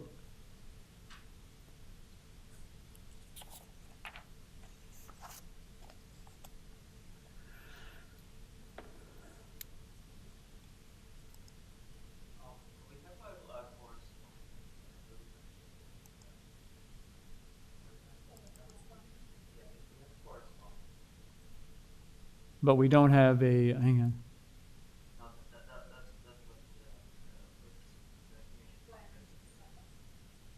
Okay, all right. And so basically we have a, let me just see here.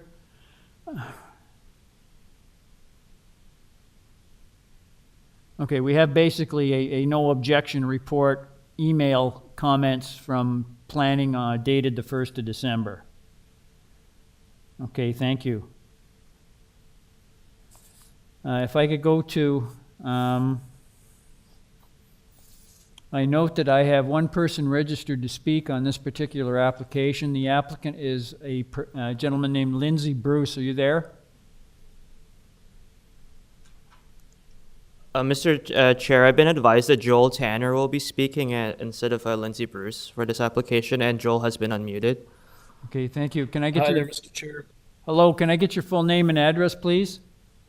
Yep, Joel Tanner. It is 15 Colburn Street, Hamilton, Ontario. Okay, thank you, sir. Just going through your file, I note that, like I said, we just put that report up there from, that late report from city planning that indicates they have no objections to your application.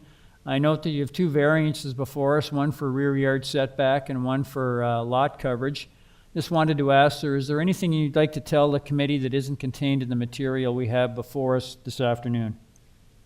No, we had really good working back and forth with the community planning staff in order to make some modifications, and feels like everybody's in support of the proposal, and we're quite excited to hopefully get it rolling. Okay, great, thank you. Does the committee have any questions of the speaker? There being none, could I get a motion on this application, please? Mr. Khan? Thank you, Mr. Chair. I find this minor variances. Therefore, I move with no conditions that this application be approved. Okay, thank you very much, Mr. Khan. Someone to second that? Mr. Hunt seconds. All those in favor? That motion carries unanimously, sir. Your application's been unanimously approved without condition. Thank you, sir. Thanks, committee. Have a good one. Thank you. Item number 39, I have 79 Brentcliffe Road. I have, just a moment here. One person registered to speak. That is the agent Peter Karan, Karan. Are you there, sir? Peter Karan, are you there? Yeah, can you hear me? Yes, I can hear you, sir. Can I get your full name and address, please? Yeah, my name is Pitar Karen, address 79 Brentcliffe Road. Okay, thank you, sir. Toronto. I note that you have gone through your file. I note that there is no staff comments or conditions on file.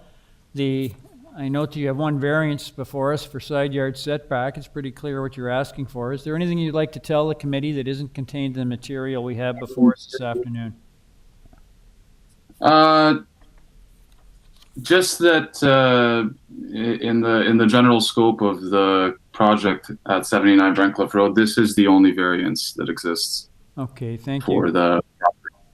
Thank you, sir. Does the committee have any questions of the speaker? Mr. Hunt? Thank you, Mr. Chair. Just a quick question. I noticed that this application had been deferred on May 26th.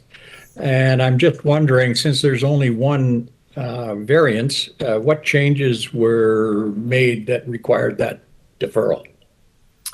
The deferral was made with respect to the reports from the arborist after an exploratory dig. There are the problem of 4 mature trees in the adjacent property, the neighbor's trees, and in light of the findings with the exploratory dig, we decided that we would move the garage forward. Okay, thank you. Thank you. So that's why. Any further questions of the speaker? Can I get a motion on this application, please? Mr. Hunt? Thank you, Mr. Chair. I have received the information I needed from the applicant, and I would move that this be approved with no conditions. Thank you, Mr. Hunt. Someone to second that? Ms. Sankar seconds. All those in favor? That motion carries unanimously, sir. Your application has been unanimously approved without condition. Thank you. Thank you. Item number 41, 37 Rochester Avenue. Ms. Mozignani, I think we have a late city planning report on this one. If we could put that up on the screen.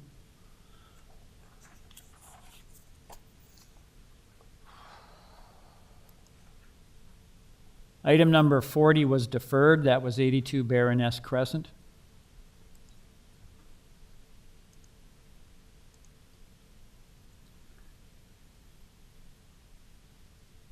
Was it city planning or just transportation? I think there was a planning report, wasn't it?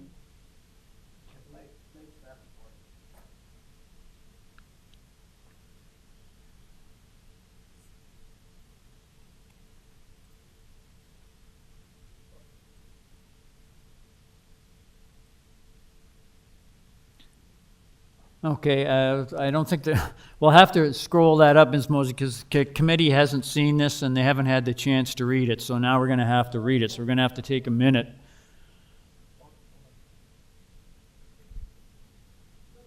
If we can go down to the comments section. We're on number 41, 37 Rochester Avenue. I believe, Mr. Chair, I believe this report relates to item number 40, which was deferred. Yes, that's right. That's 82 Baroness. It's one for 37 Rochester Avenue. Thank you, Mr. Hunt.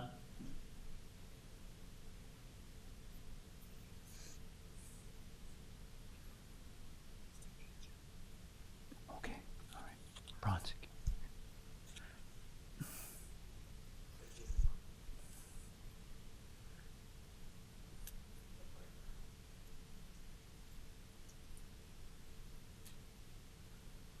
Okay, can we just go up a bit, Ms. Mozignani?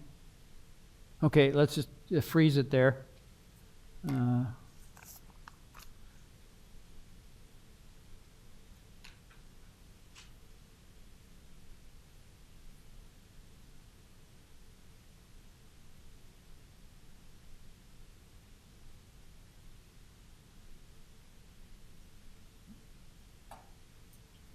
Was there Ms. Mosignani, there's no other late reports like transportation services? No, okay, that's fine. That's right. Okay, we've got number of people registered to speak here, 1, 2, 3, 4, 5, 6, 7. The agent is David Bronskill. Are you there, sir? You hear me all right? Yes, Mr. Bronskill, I can hear you. Can I get your full name and address, please? Yes, thank you, sir. David Bronskill. Our office address is 333 Bay Street, Suite 3400, Toronto, Ontario. And I am here, sir, as the agent for the applicant in this matter. Okay, thank you, sir. I'm assuming, I don't know if have you seen this city planning report? I have, sir. Thank you.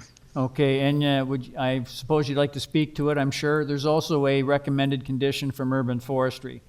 But I guess if you'd like to, because we have other persons who'd like to speak to this application, if you could reply to, if you give the committee a presentation specifically with respect to how it relates to city planning's comments.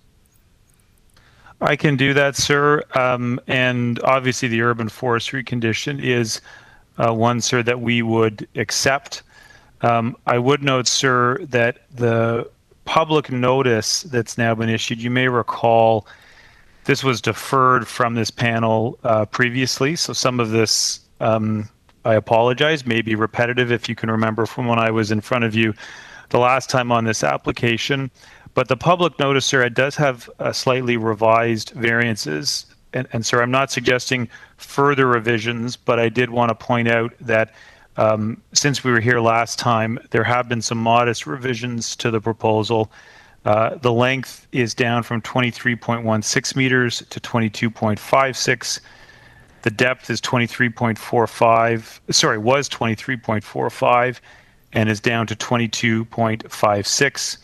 And the overall FSI, as a result of the decreases in the length and depth, is down from 0.6257 or 62.57% to 0.6102 or 61.02%, sir. Those are all picked up in the notice that went out, sir. So I'm not suggesting further revisions to the public notice.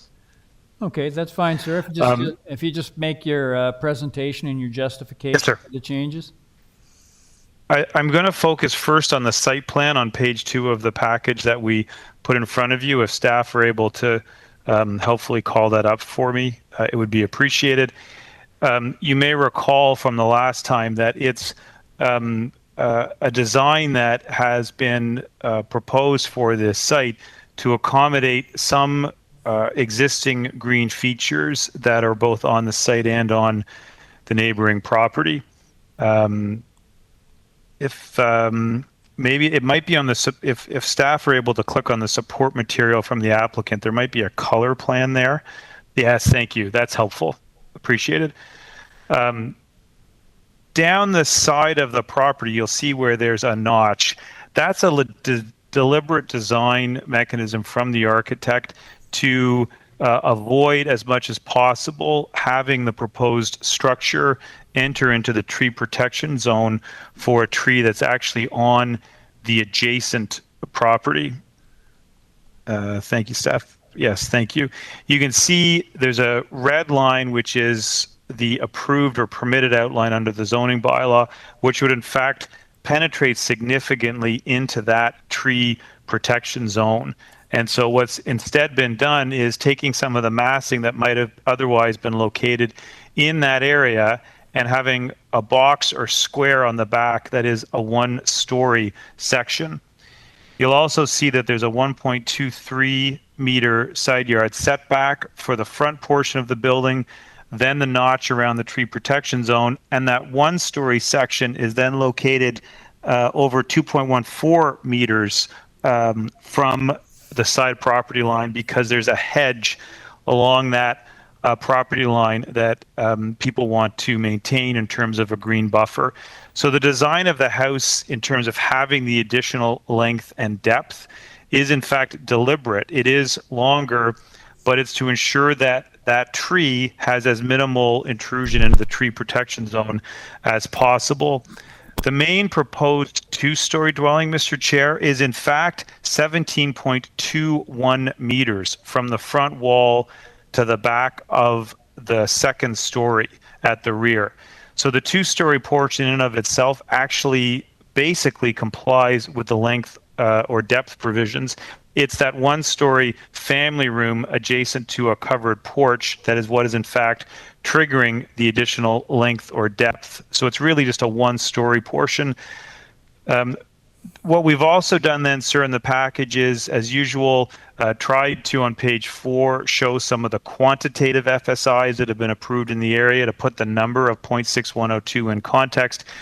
There are a significant number of FSIs approved in the area that are in fact above 0.55, above 0.58, even above 0.6, getting as high as 0.65. So the number in and of itself, we don't believe, is a significant quantitative number beyond what is being approved in the area. And in fact, what we would propose for the committee is that this design, it does not represent an overbuild, but is in fact a sensitive response to the unique situation of the property and a desire to minimize impacts on both the hedge and the tree. The urban forestry condition, therefore, is one that should be included should the committee see fit to grant the variances. And we would also suggest a condition that would tie this to plans, i.e. approval should be substantially in accordance with the site plan that's been filed, to ensure that the length or depth is really only applied to that one-story portion, and so that the two-story could not be extended beyond the 17.12 meters as proposed. That's the presentation, sir. I'm happy to take any questions. I do know it's you have additional speakers and we are late in the evening, so I'll stop there for now and perhaps reserve some additional comments in reply. Okay, thank you, Mr. Bronskill. Does the committee have any questions of the speaker? Mr. Khan? Thank you, Mr. Chair. I think I have to correct Mr. Bronskill, with due respect to him, that he was not before our panel. It was the other panel of the North York that he appeared on September 22nd, 2022, not our panel. Thank you, sir. I apologize. If that's the case, sir, I apologize. I do. I hope I'm not insulting either that panel or this panel by confusing them. You're an honorable person. Not at all. Thank you, sir. My apologies. Thank you for the correction. I take that. Okay, thank you. Does the committee have any further questions of the speaker? There being none, I'll go to the next person on the list. I have a Lutz Fulgraf. Are you there? Lutz Fulgraf, are you there?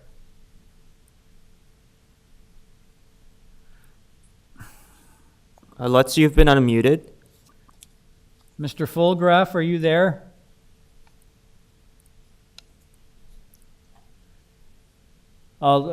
He's not answering. I'll go to the next person on the list, Mr. Alex. It's Christine Montgomery. Christine Montgomery, Hello. Are you there? I'm here. Can you hear me? Yes, I can hear you. Can I get your full name and address, please? Sure. It's Christine Montgomery. I'm the owner at number 39 Rochester. Okay, if you'd Toronto, like to give us your Ontario. thoughts on this application. Sure. I'm the owner that's in the home immediately east of the subject property, and I'm speaking on behalf of myself and my husband, Peter. The intended deferral of the last application was to have discussions with the neighbors and the planning staff. That was completely disregarded, and instead the applicant unilaterally made some extremely nominal, almost non-existent changes to the plans and provided them to us without consultation.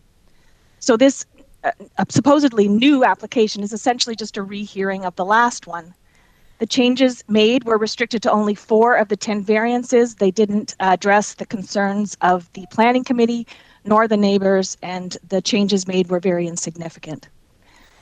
I respectfully submit that the 10 variances requested do not meet the 4-pronged test for approval. Firstly, they're not minor. When looked at either individually or altogether, definitely not minor. Secondly, the proposal is not desirable nor appropriate for the size of the lot and the neighborhood. It is oversized in every respect: height, length, depth, width, floor space. It will dominate the streetscape, dwarf neighboring properties, fill almost the entire lot, and eviscerate green space. The impact of the size is unfortunately magnified by the design, which is effectively a big box. So the massing and overall FSI is not hidden or retained in a smaller exterior or a stepped back building envelope. And as the applicant's council has already mentioned, they had to design around the tree in our backyard. Lots of people design around trees. We did. The owners purchased this lot not that long ago with the specific intention to build, knowing full well about the tree. That should not be a factor justifying the extreme variations they're now seeking with respect particularly to the length and the depth. Thirdly, the general intent and purpose of the zoning code and bylaws are certainly not maintained and are in fact openly flouted by Mr. Volkovs, who's the owner of the subject property. In his correspondence to my husband, where we sort of reached out to try and get a conversation going, he says, and I quote, "We should stop focusing on the bylaws and instead consider what has been approved in the Lawrence Park area."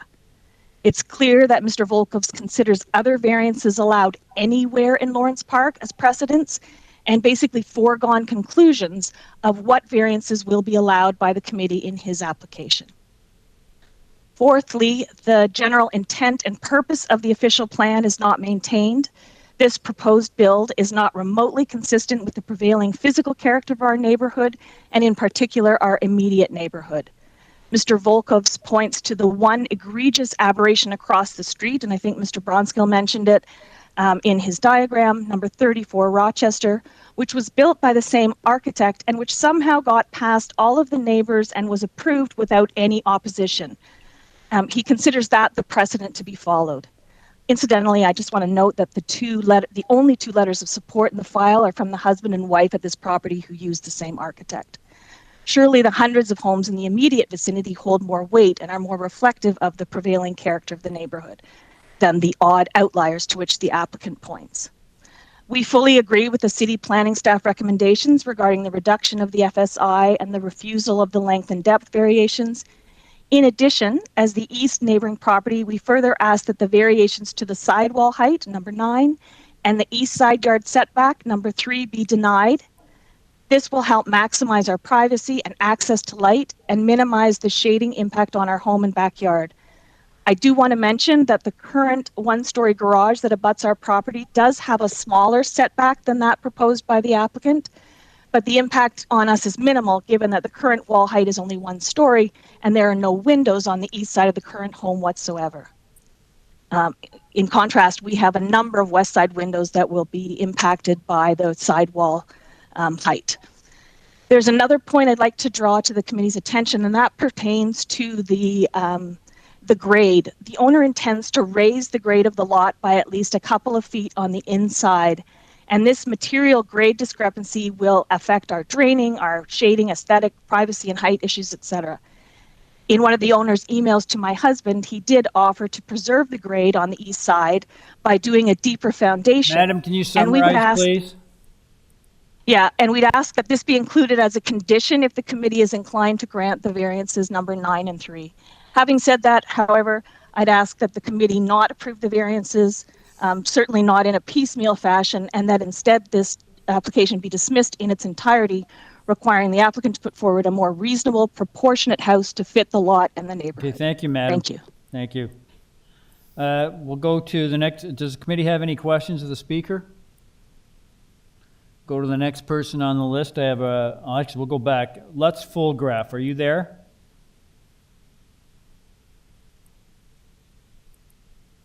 Lutz Fulgraf, are you there? Lutz, you've been unmuted. Lutz Fulgraf, are you there? No luck. We'll go to the next person on the list. Lutz, if you could disconnect from the call and try to reconnect, and we'll attempt to unmute you next time. Go to the next person on the list, Alex. Brian Swales.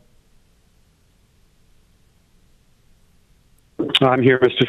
Yes, Brian I'm Swales, here, are Mr. you Chairman. there? I am, Mr. Chairman. Yes. Can I get your address, please? Yes, Brian Swales, 40 Rochester Avenue, Toronto, across the street from the applicant. Okay, if you'd like to give us your thoughts on this application. Yes, thank you. Under the prior Committee of Adjustments chair, this originally was deferred, specific to the applicant that they were instructed to engage with all neighbors to consider either inputs and or revised plans. That instruction from the prior chair has not been met. I'm aware of at least 5 neighbors, including myself, that have had no contact, even though we are on record with letters of objection to the applicant's proposed build. 2, 10 variances are not minor. We are in opposition to height, number 7 and number 10. As previously stated, and in my letter to side yard setbacks at 1.22, variance 1, 2, 3, 4.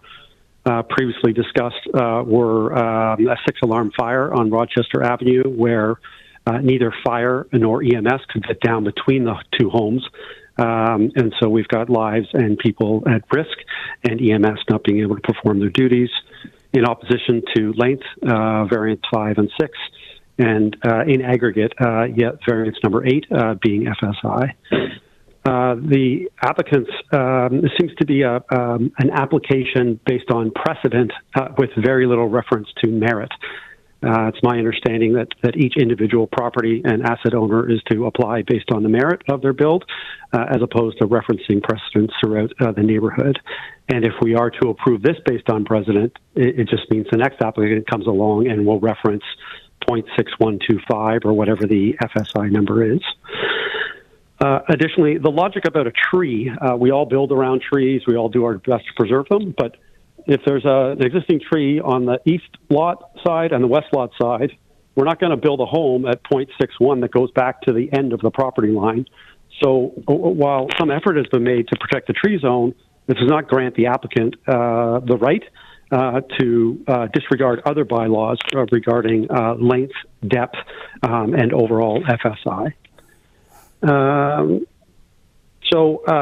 From my perspective of the 4-point test, it certainly does not meet number 1, minor.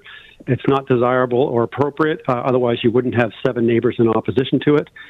Intent and purpose is not met with an application based on precedent. Point number 4, potentially, I'm not the technical expert, so maybe one of the 4 tests is met. We're in opposition, and we ask that this application be denied. Thank you for your time and consideration. Thank you. Does the committee have any questions of the speaker?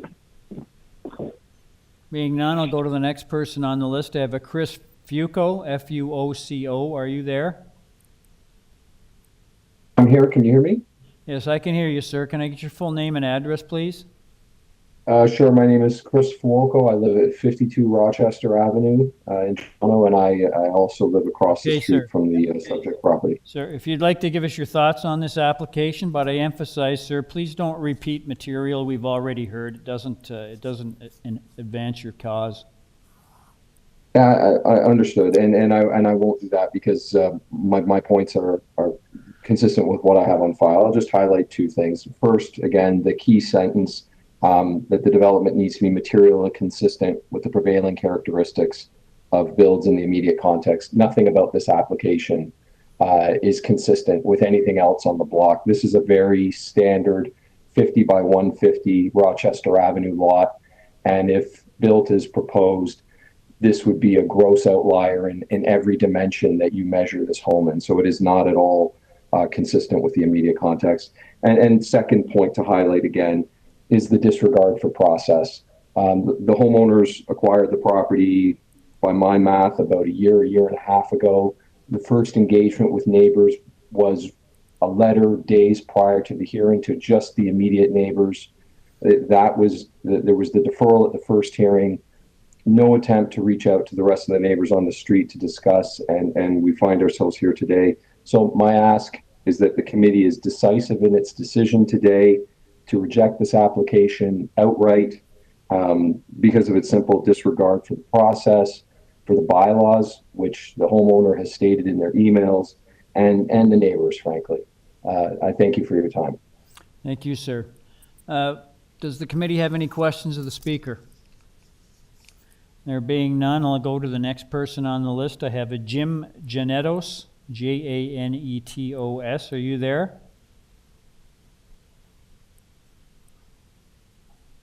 Mr. Janetos, are you there? Yes, I am. Can you hear me? Yes, I can hear you. Can I get your full name and address, please? Yeah. Yes, my name is Jim Janetis. I'm at 55 Rochester Avenue. My wife is Amalia Liatis, and we're here to voice our views on this application. Okay, thank you. If you just if you like to give us your views on this application, but again, sir, please don't repeat material we've already heard. No, thank you. I just wanted to say I support the comments made by the neighbors who have spoken. I support the comments made by the Toronto staff report, and the comments made by the Lawrence Park Repairs Association. I just want to reiterate one thing: is that there was no consultation with neighbors about the proposed structure or proposed building, and will be an outlier. There's no house in our neighborhood that hits this FSI 61%.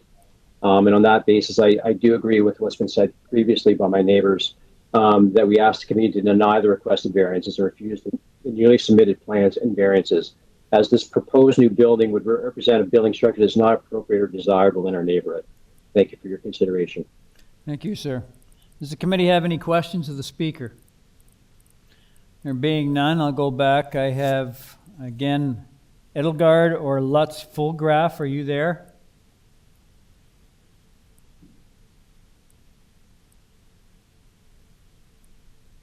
Lutz, you've been unmuted. Lutz Fulgraf, are you there? Yes, I am.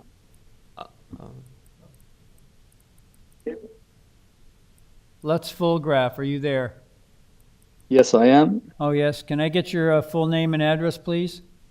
Oh, you can hear me now. Thank you very much. Yes, Lutz Fulgraf. I'm speaking for the Lawrence Park Ratepayers Association. Address 3219 Yonge Street, Toronto, Ontario, M4N3S1. Okay, if you'd like to give us your thoughts on this application, sir. Yeah, I'd like to express my appreciation for your stamina today. First, I hope there is still some attention left for this item. We've heard that this is the second time that this application comes up after it was deferred on the 22nd. There have been very small changes to the plans and the variances that the applicant has alluded to, which resulted in basically the same staff report for the second time, which recommends that this application, as it is brought forward, will be denied. As far as LPRA is concerned, I would like to support that statement from the staff as well. There are only 2 letters of support, and we've already heard that they are from neighbors that have also used the same architectural office. There has been a letter from the owner that was, as far as I know, the only attempt to make any contact and see whether there was a chance to get it more in line with what the expectations in the neighborhood are. In that letter, the owner states that our aim is not to build a mansion for the sake of it, but rather a functional home, and then he explains the reasons for it. But it doesn't change the fact that this home is just too big for the lot. It's too wide, too high, too long, and therefore it should not be allowed. He also indicated, with the support that he has from legal and from the architects, which are both very reputable offices, that I think we should stop focusing on the bylaws and instead consider what has been approved in Lawrence Park. Our variance asks are based on these approvals, which I believe is reasonable, as each such approval sets a precedent. And the Committee of Adjustment always says that they're not bound by precedents. They don't set precedents. They decide every case on its own merits. So in this case, I think this house is too big and should not be allowed. There's also a mentioning that this the length of the building is only because of a one-story extension. Well, I mean, all bylaws are written for one-story buildings, which is usually a main criticism of the applicants in these proceedings. The city is absolutely right to say that it's too long and too deep and therefore should not be allowed. The applicant has also shown us what he calls a density map, where he shows the high FSIs that have been, according to the applicant at least, approved in the neighborhood. I mean, none of those 0.6 plus FSIs can even be seen from the lot that we're talking about here. This is an absolute record in the area that it is being built. Most of them are south of Blythewood, which is 600, 800 meters away. So that should not weigh in at this decision here. I'm trying to remember what else I have to say, but I think in light of the time, I leave it at that, and I would ask the committee to please refuse this application. Thank you, sir. Does the committee have any questions of the speaker? There being none, I'll go to the last person on the list. I have Stephen Boone, B-O-O-N. Are you there? 35 Rochester Avenue. Yes, hello. Can I get your full name and address, please? Stephen Boone, 35 Rochester Avenue. Okay, thank you, sir. If you'd like to give us your thoughts on this application, but again, please don't repeat material we've already heard. Yeah, I definitely agree with all the previous speakers. Very difficult for me to add anything. The only main point being the architect's argument that the building length is 18 feet beyond what it should be, primarily because it's a single story, doesn't really hold water. The bylaws are there for a reason, and I think that they should respect them. The fact that they've got 10 variances that they're applying for is indicative of their contempt for the city. Thank you. Thank you, sir. Does the committee have any questions of the speaker? There being none, we'll go back to Mr. Bronskill. Mr. Bronskill, are you there? I am, sir. Can you still hear me all right? Yes, thank you. We can hear you. If you'd like to reply to the previous speakers. I'll do my best, sir. I'm going to try planning merits, sir, given how late it is in the hour. I'm not going to delve into the consultation matter, except to say two things, sir. One, it appears everybody has letters and emails from my client because everyone seems to be quoting from them. So, and yet at the same time, they're not happy with the fact that my client didn't reach out. I don't think you can have that both ways, sir. And the second thing is, I'll also say, sir, I don't think it's fair to take one sentence out of an email and suggest that that was the entire email when it was in fact several paragraphs long, when in fact it resulted in a further email exchange with the neighbor to the east, and in fact, sir, an offer to meet on site to review the proposal. So I don't think it's fair to be criticizing my client for that. I also don't think, sir, it's fair to suggest that the FSIs that we've presented to you are all south of Blythewood.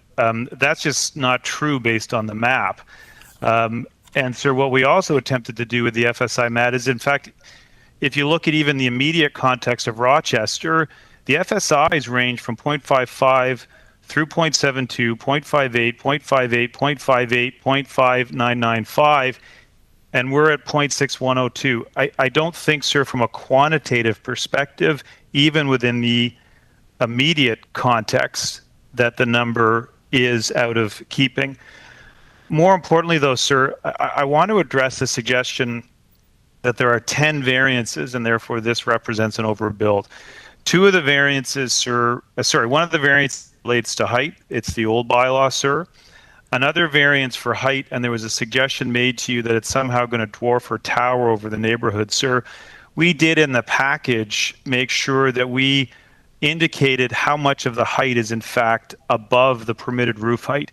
And you see it on page 3 of our package. It is a very small part of the roof that in fact exceeds the height permission. Similarly with the side yard setbacks, sir, in fact, they're improved over the existing condition. We have the existing house in green on the site plan. The house is in fact providing more green space in the yard than exists.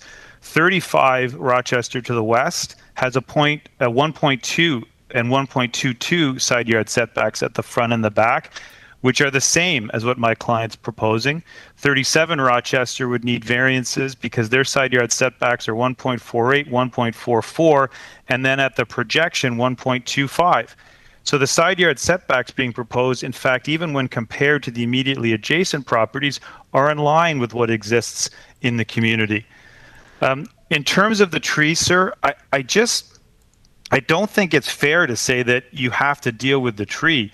As you well know, trees based on existing as-of-right envelopes can be treated differently.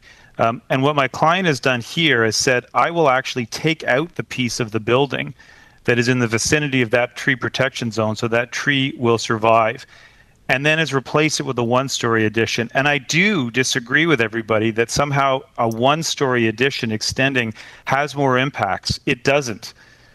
Whether it's the hedge or fences, a one-story addition at the rear beyond the 17 meters that's permitted by the bylaw will not have any impacts. This is not an overwhelming massive house that has been portrayed to you in the comments from those speaking in opposition. I would urge you to reject that characterization. I think, in fact, it's a modestly sized house. It does have variances. Most of those variances are modestly above what is permitted, with the exception of length and depth, which is creating the one-story addition, and then FSI, driven in part by the one-story, and then in part, sir, by the balance of the house as we've laid out in the materials in front of you. But most of it, sir, is in fact largely driven by that additional one-story piece. And at 0.6102, it's not out of keeping with the numbers in the neighborhood, if that's all we're going to go on. So, sir, I think looked at qualitatively, it's in fact a proposal that should have the committee's support, and we hope we might have it tonight, subject to the forestry condition and subject to a condition that construction should occur substantially in accordance with the site plan. And of course, sir, I'm at your disposal or that of the committee if there are any questions at this late hour. Okay, thank you, sir. Does the committee have any questions of the speaker? There being none, could I get a motion on this application, please? Mr. Khan. Thank you, Mr. Chair. Mr. Bronskill has presented his view very ably, and at the same time, the residents have brought their concern very intelligently. And I don't have in front of me the recommendation from the staff, but my own assessment of the hearing is that variance number 5, 6, 7, and 8 are not minor. They exceed the maximum limits. Variance number 5, building length 25% more. Variance number 6, depth 16% more. And also variance number 7 exceed the maximum. And the height is again 43% over the maximum allowable. How can all these be minor? These are major variances, and therefore I move that the 5, 6, 7, and 8, they should be refused. Thank you, Mr. Khan. I have a motion from Mr. Khan to refuse the application. Someone to second that motion? Pardon me? Sorry, Mr. Chair, is he saying refuse the whole application or Mr. Khan, Mr. Khan, you want the entire application refused? Yes, sir, I do. Yes, okay. I second that, Mr. Chair. Ms. Sankar seconds. All those in favor? That motion carries, sir. Your application's been unanimously refused. Thank you, sir. That ends our today's agenda. Thank you very much, ladies and gentlemen. Have a nice evening. Committee members. Wait, Mr. Chair, can we just say something like We want to say very much, and I know I'm speaking out of turn here and doing it in representation of this panel as well as the city and planning staff. We want to thank you so much for all of the years of contributions that you've participated in with the Committee of Adjustments. You have been not only, you've acted with integrity and honor, but you've been a pretty good chair for all of these years, whether it be on this panel or from what I've heard other panels. I want to thank you. We want to thank you for all the service that you have done and for being such a good leader to all of us. We're going to miss you incredibly, and we do hope you have an amazing retirement, and that it's so good you don't have to remember us, but we will think of you often. I'll remember you folks, and it's been an honor working for you and working with you. I just wish that we'd had the opportunity to been closer together because of all this COVID stuff. So I missed that. I missed being together with you folks as a team. So, but I wish you all the best. I think you're the greatest. Mr. Chair, I'd like to say something too. And as well as the staff. I'd like to say something too. It's Simon, panel members. I just want to thank Al for his years of dedication. I think he's been a rock and a pillar as a chair. The chair is a very important job. We certainly couldn't do it without Al. The panel members certainly look towards you as a leader during the hearing, and in every sense of the way, in every sense of the term, Al has always come through. And I wish him all the best. I didn't know about his little speech in the morning and in the afternoon praising us, and I was very moved by it, and there's not a lot I can say. I myself will miss him terribly. It sounds like the members obviously will miss you terribly, and we wish you all the best. And thank you again, Al, for all your years of dedication. I'm going to tear up here, but I wanted to say on my behalf, it's been a great 8 years, and I've worked with incredible staff, incredible people, and it's going to be tough not to do this anymore. But you're in good hands, and the staff has been great, and like I said, it's been an honor working with you folks. I wish you all the best. I really do. I really do. Alan, I'd like to add. I'd like to echo Ms. Peralta's comments, and I'd also like to tell you that I personally have gained an incredible amount of insight and experience through your guidance and your leadership as the chair of Committee of Adjustment. And I know it's been a difficult few years with COVID, but I think that as a committee, I don't think I could have expected to work for a better group than this. And that includes the staff, Simon, everybody that has been involved have done yeoman service, and I think that the city of Toronto is a better place for it. Absolutely, and you're right. If I may add further my comments, first of all, season's greeting to each and everyone on the staff and on the panel. Al, I have been a chair myself in Scarborough, and I know what it takes to be a chair. It is not an easy job. The way you have sailed through us all these difficult times, I appreciate your efforts and your dedication to the committee and the public at large. You are a wonderful person, and I wish you well in your endeavors in future. All the best to you in good health. Wish you well.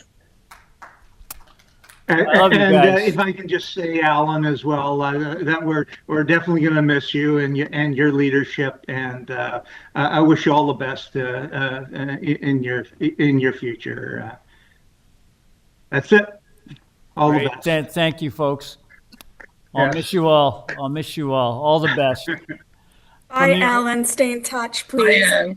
Live long and prosper, folks. Now, allow me to move a motion for adjournment of your. Yeah. We're done. We're done. Bye now. Have a great evening and a great holiday. I know. Bye, everyone. Happy holidays. Bye-bye.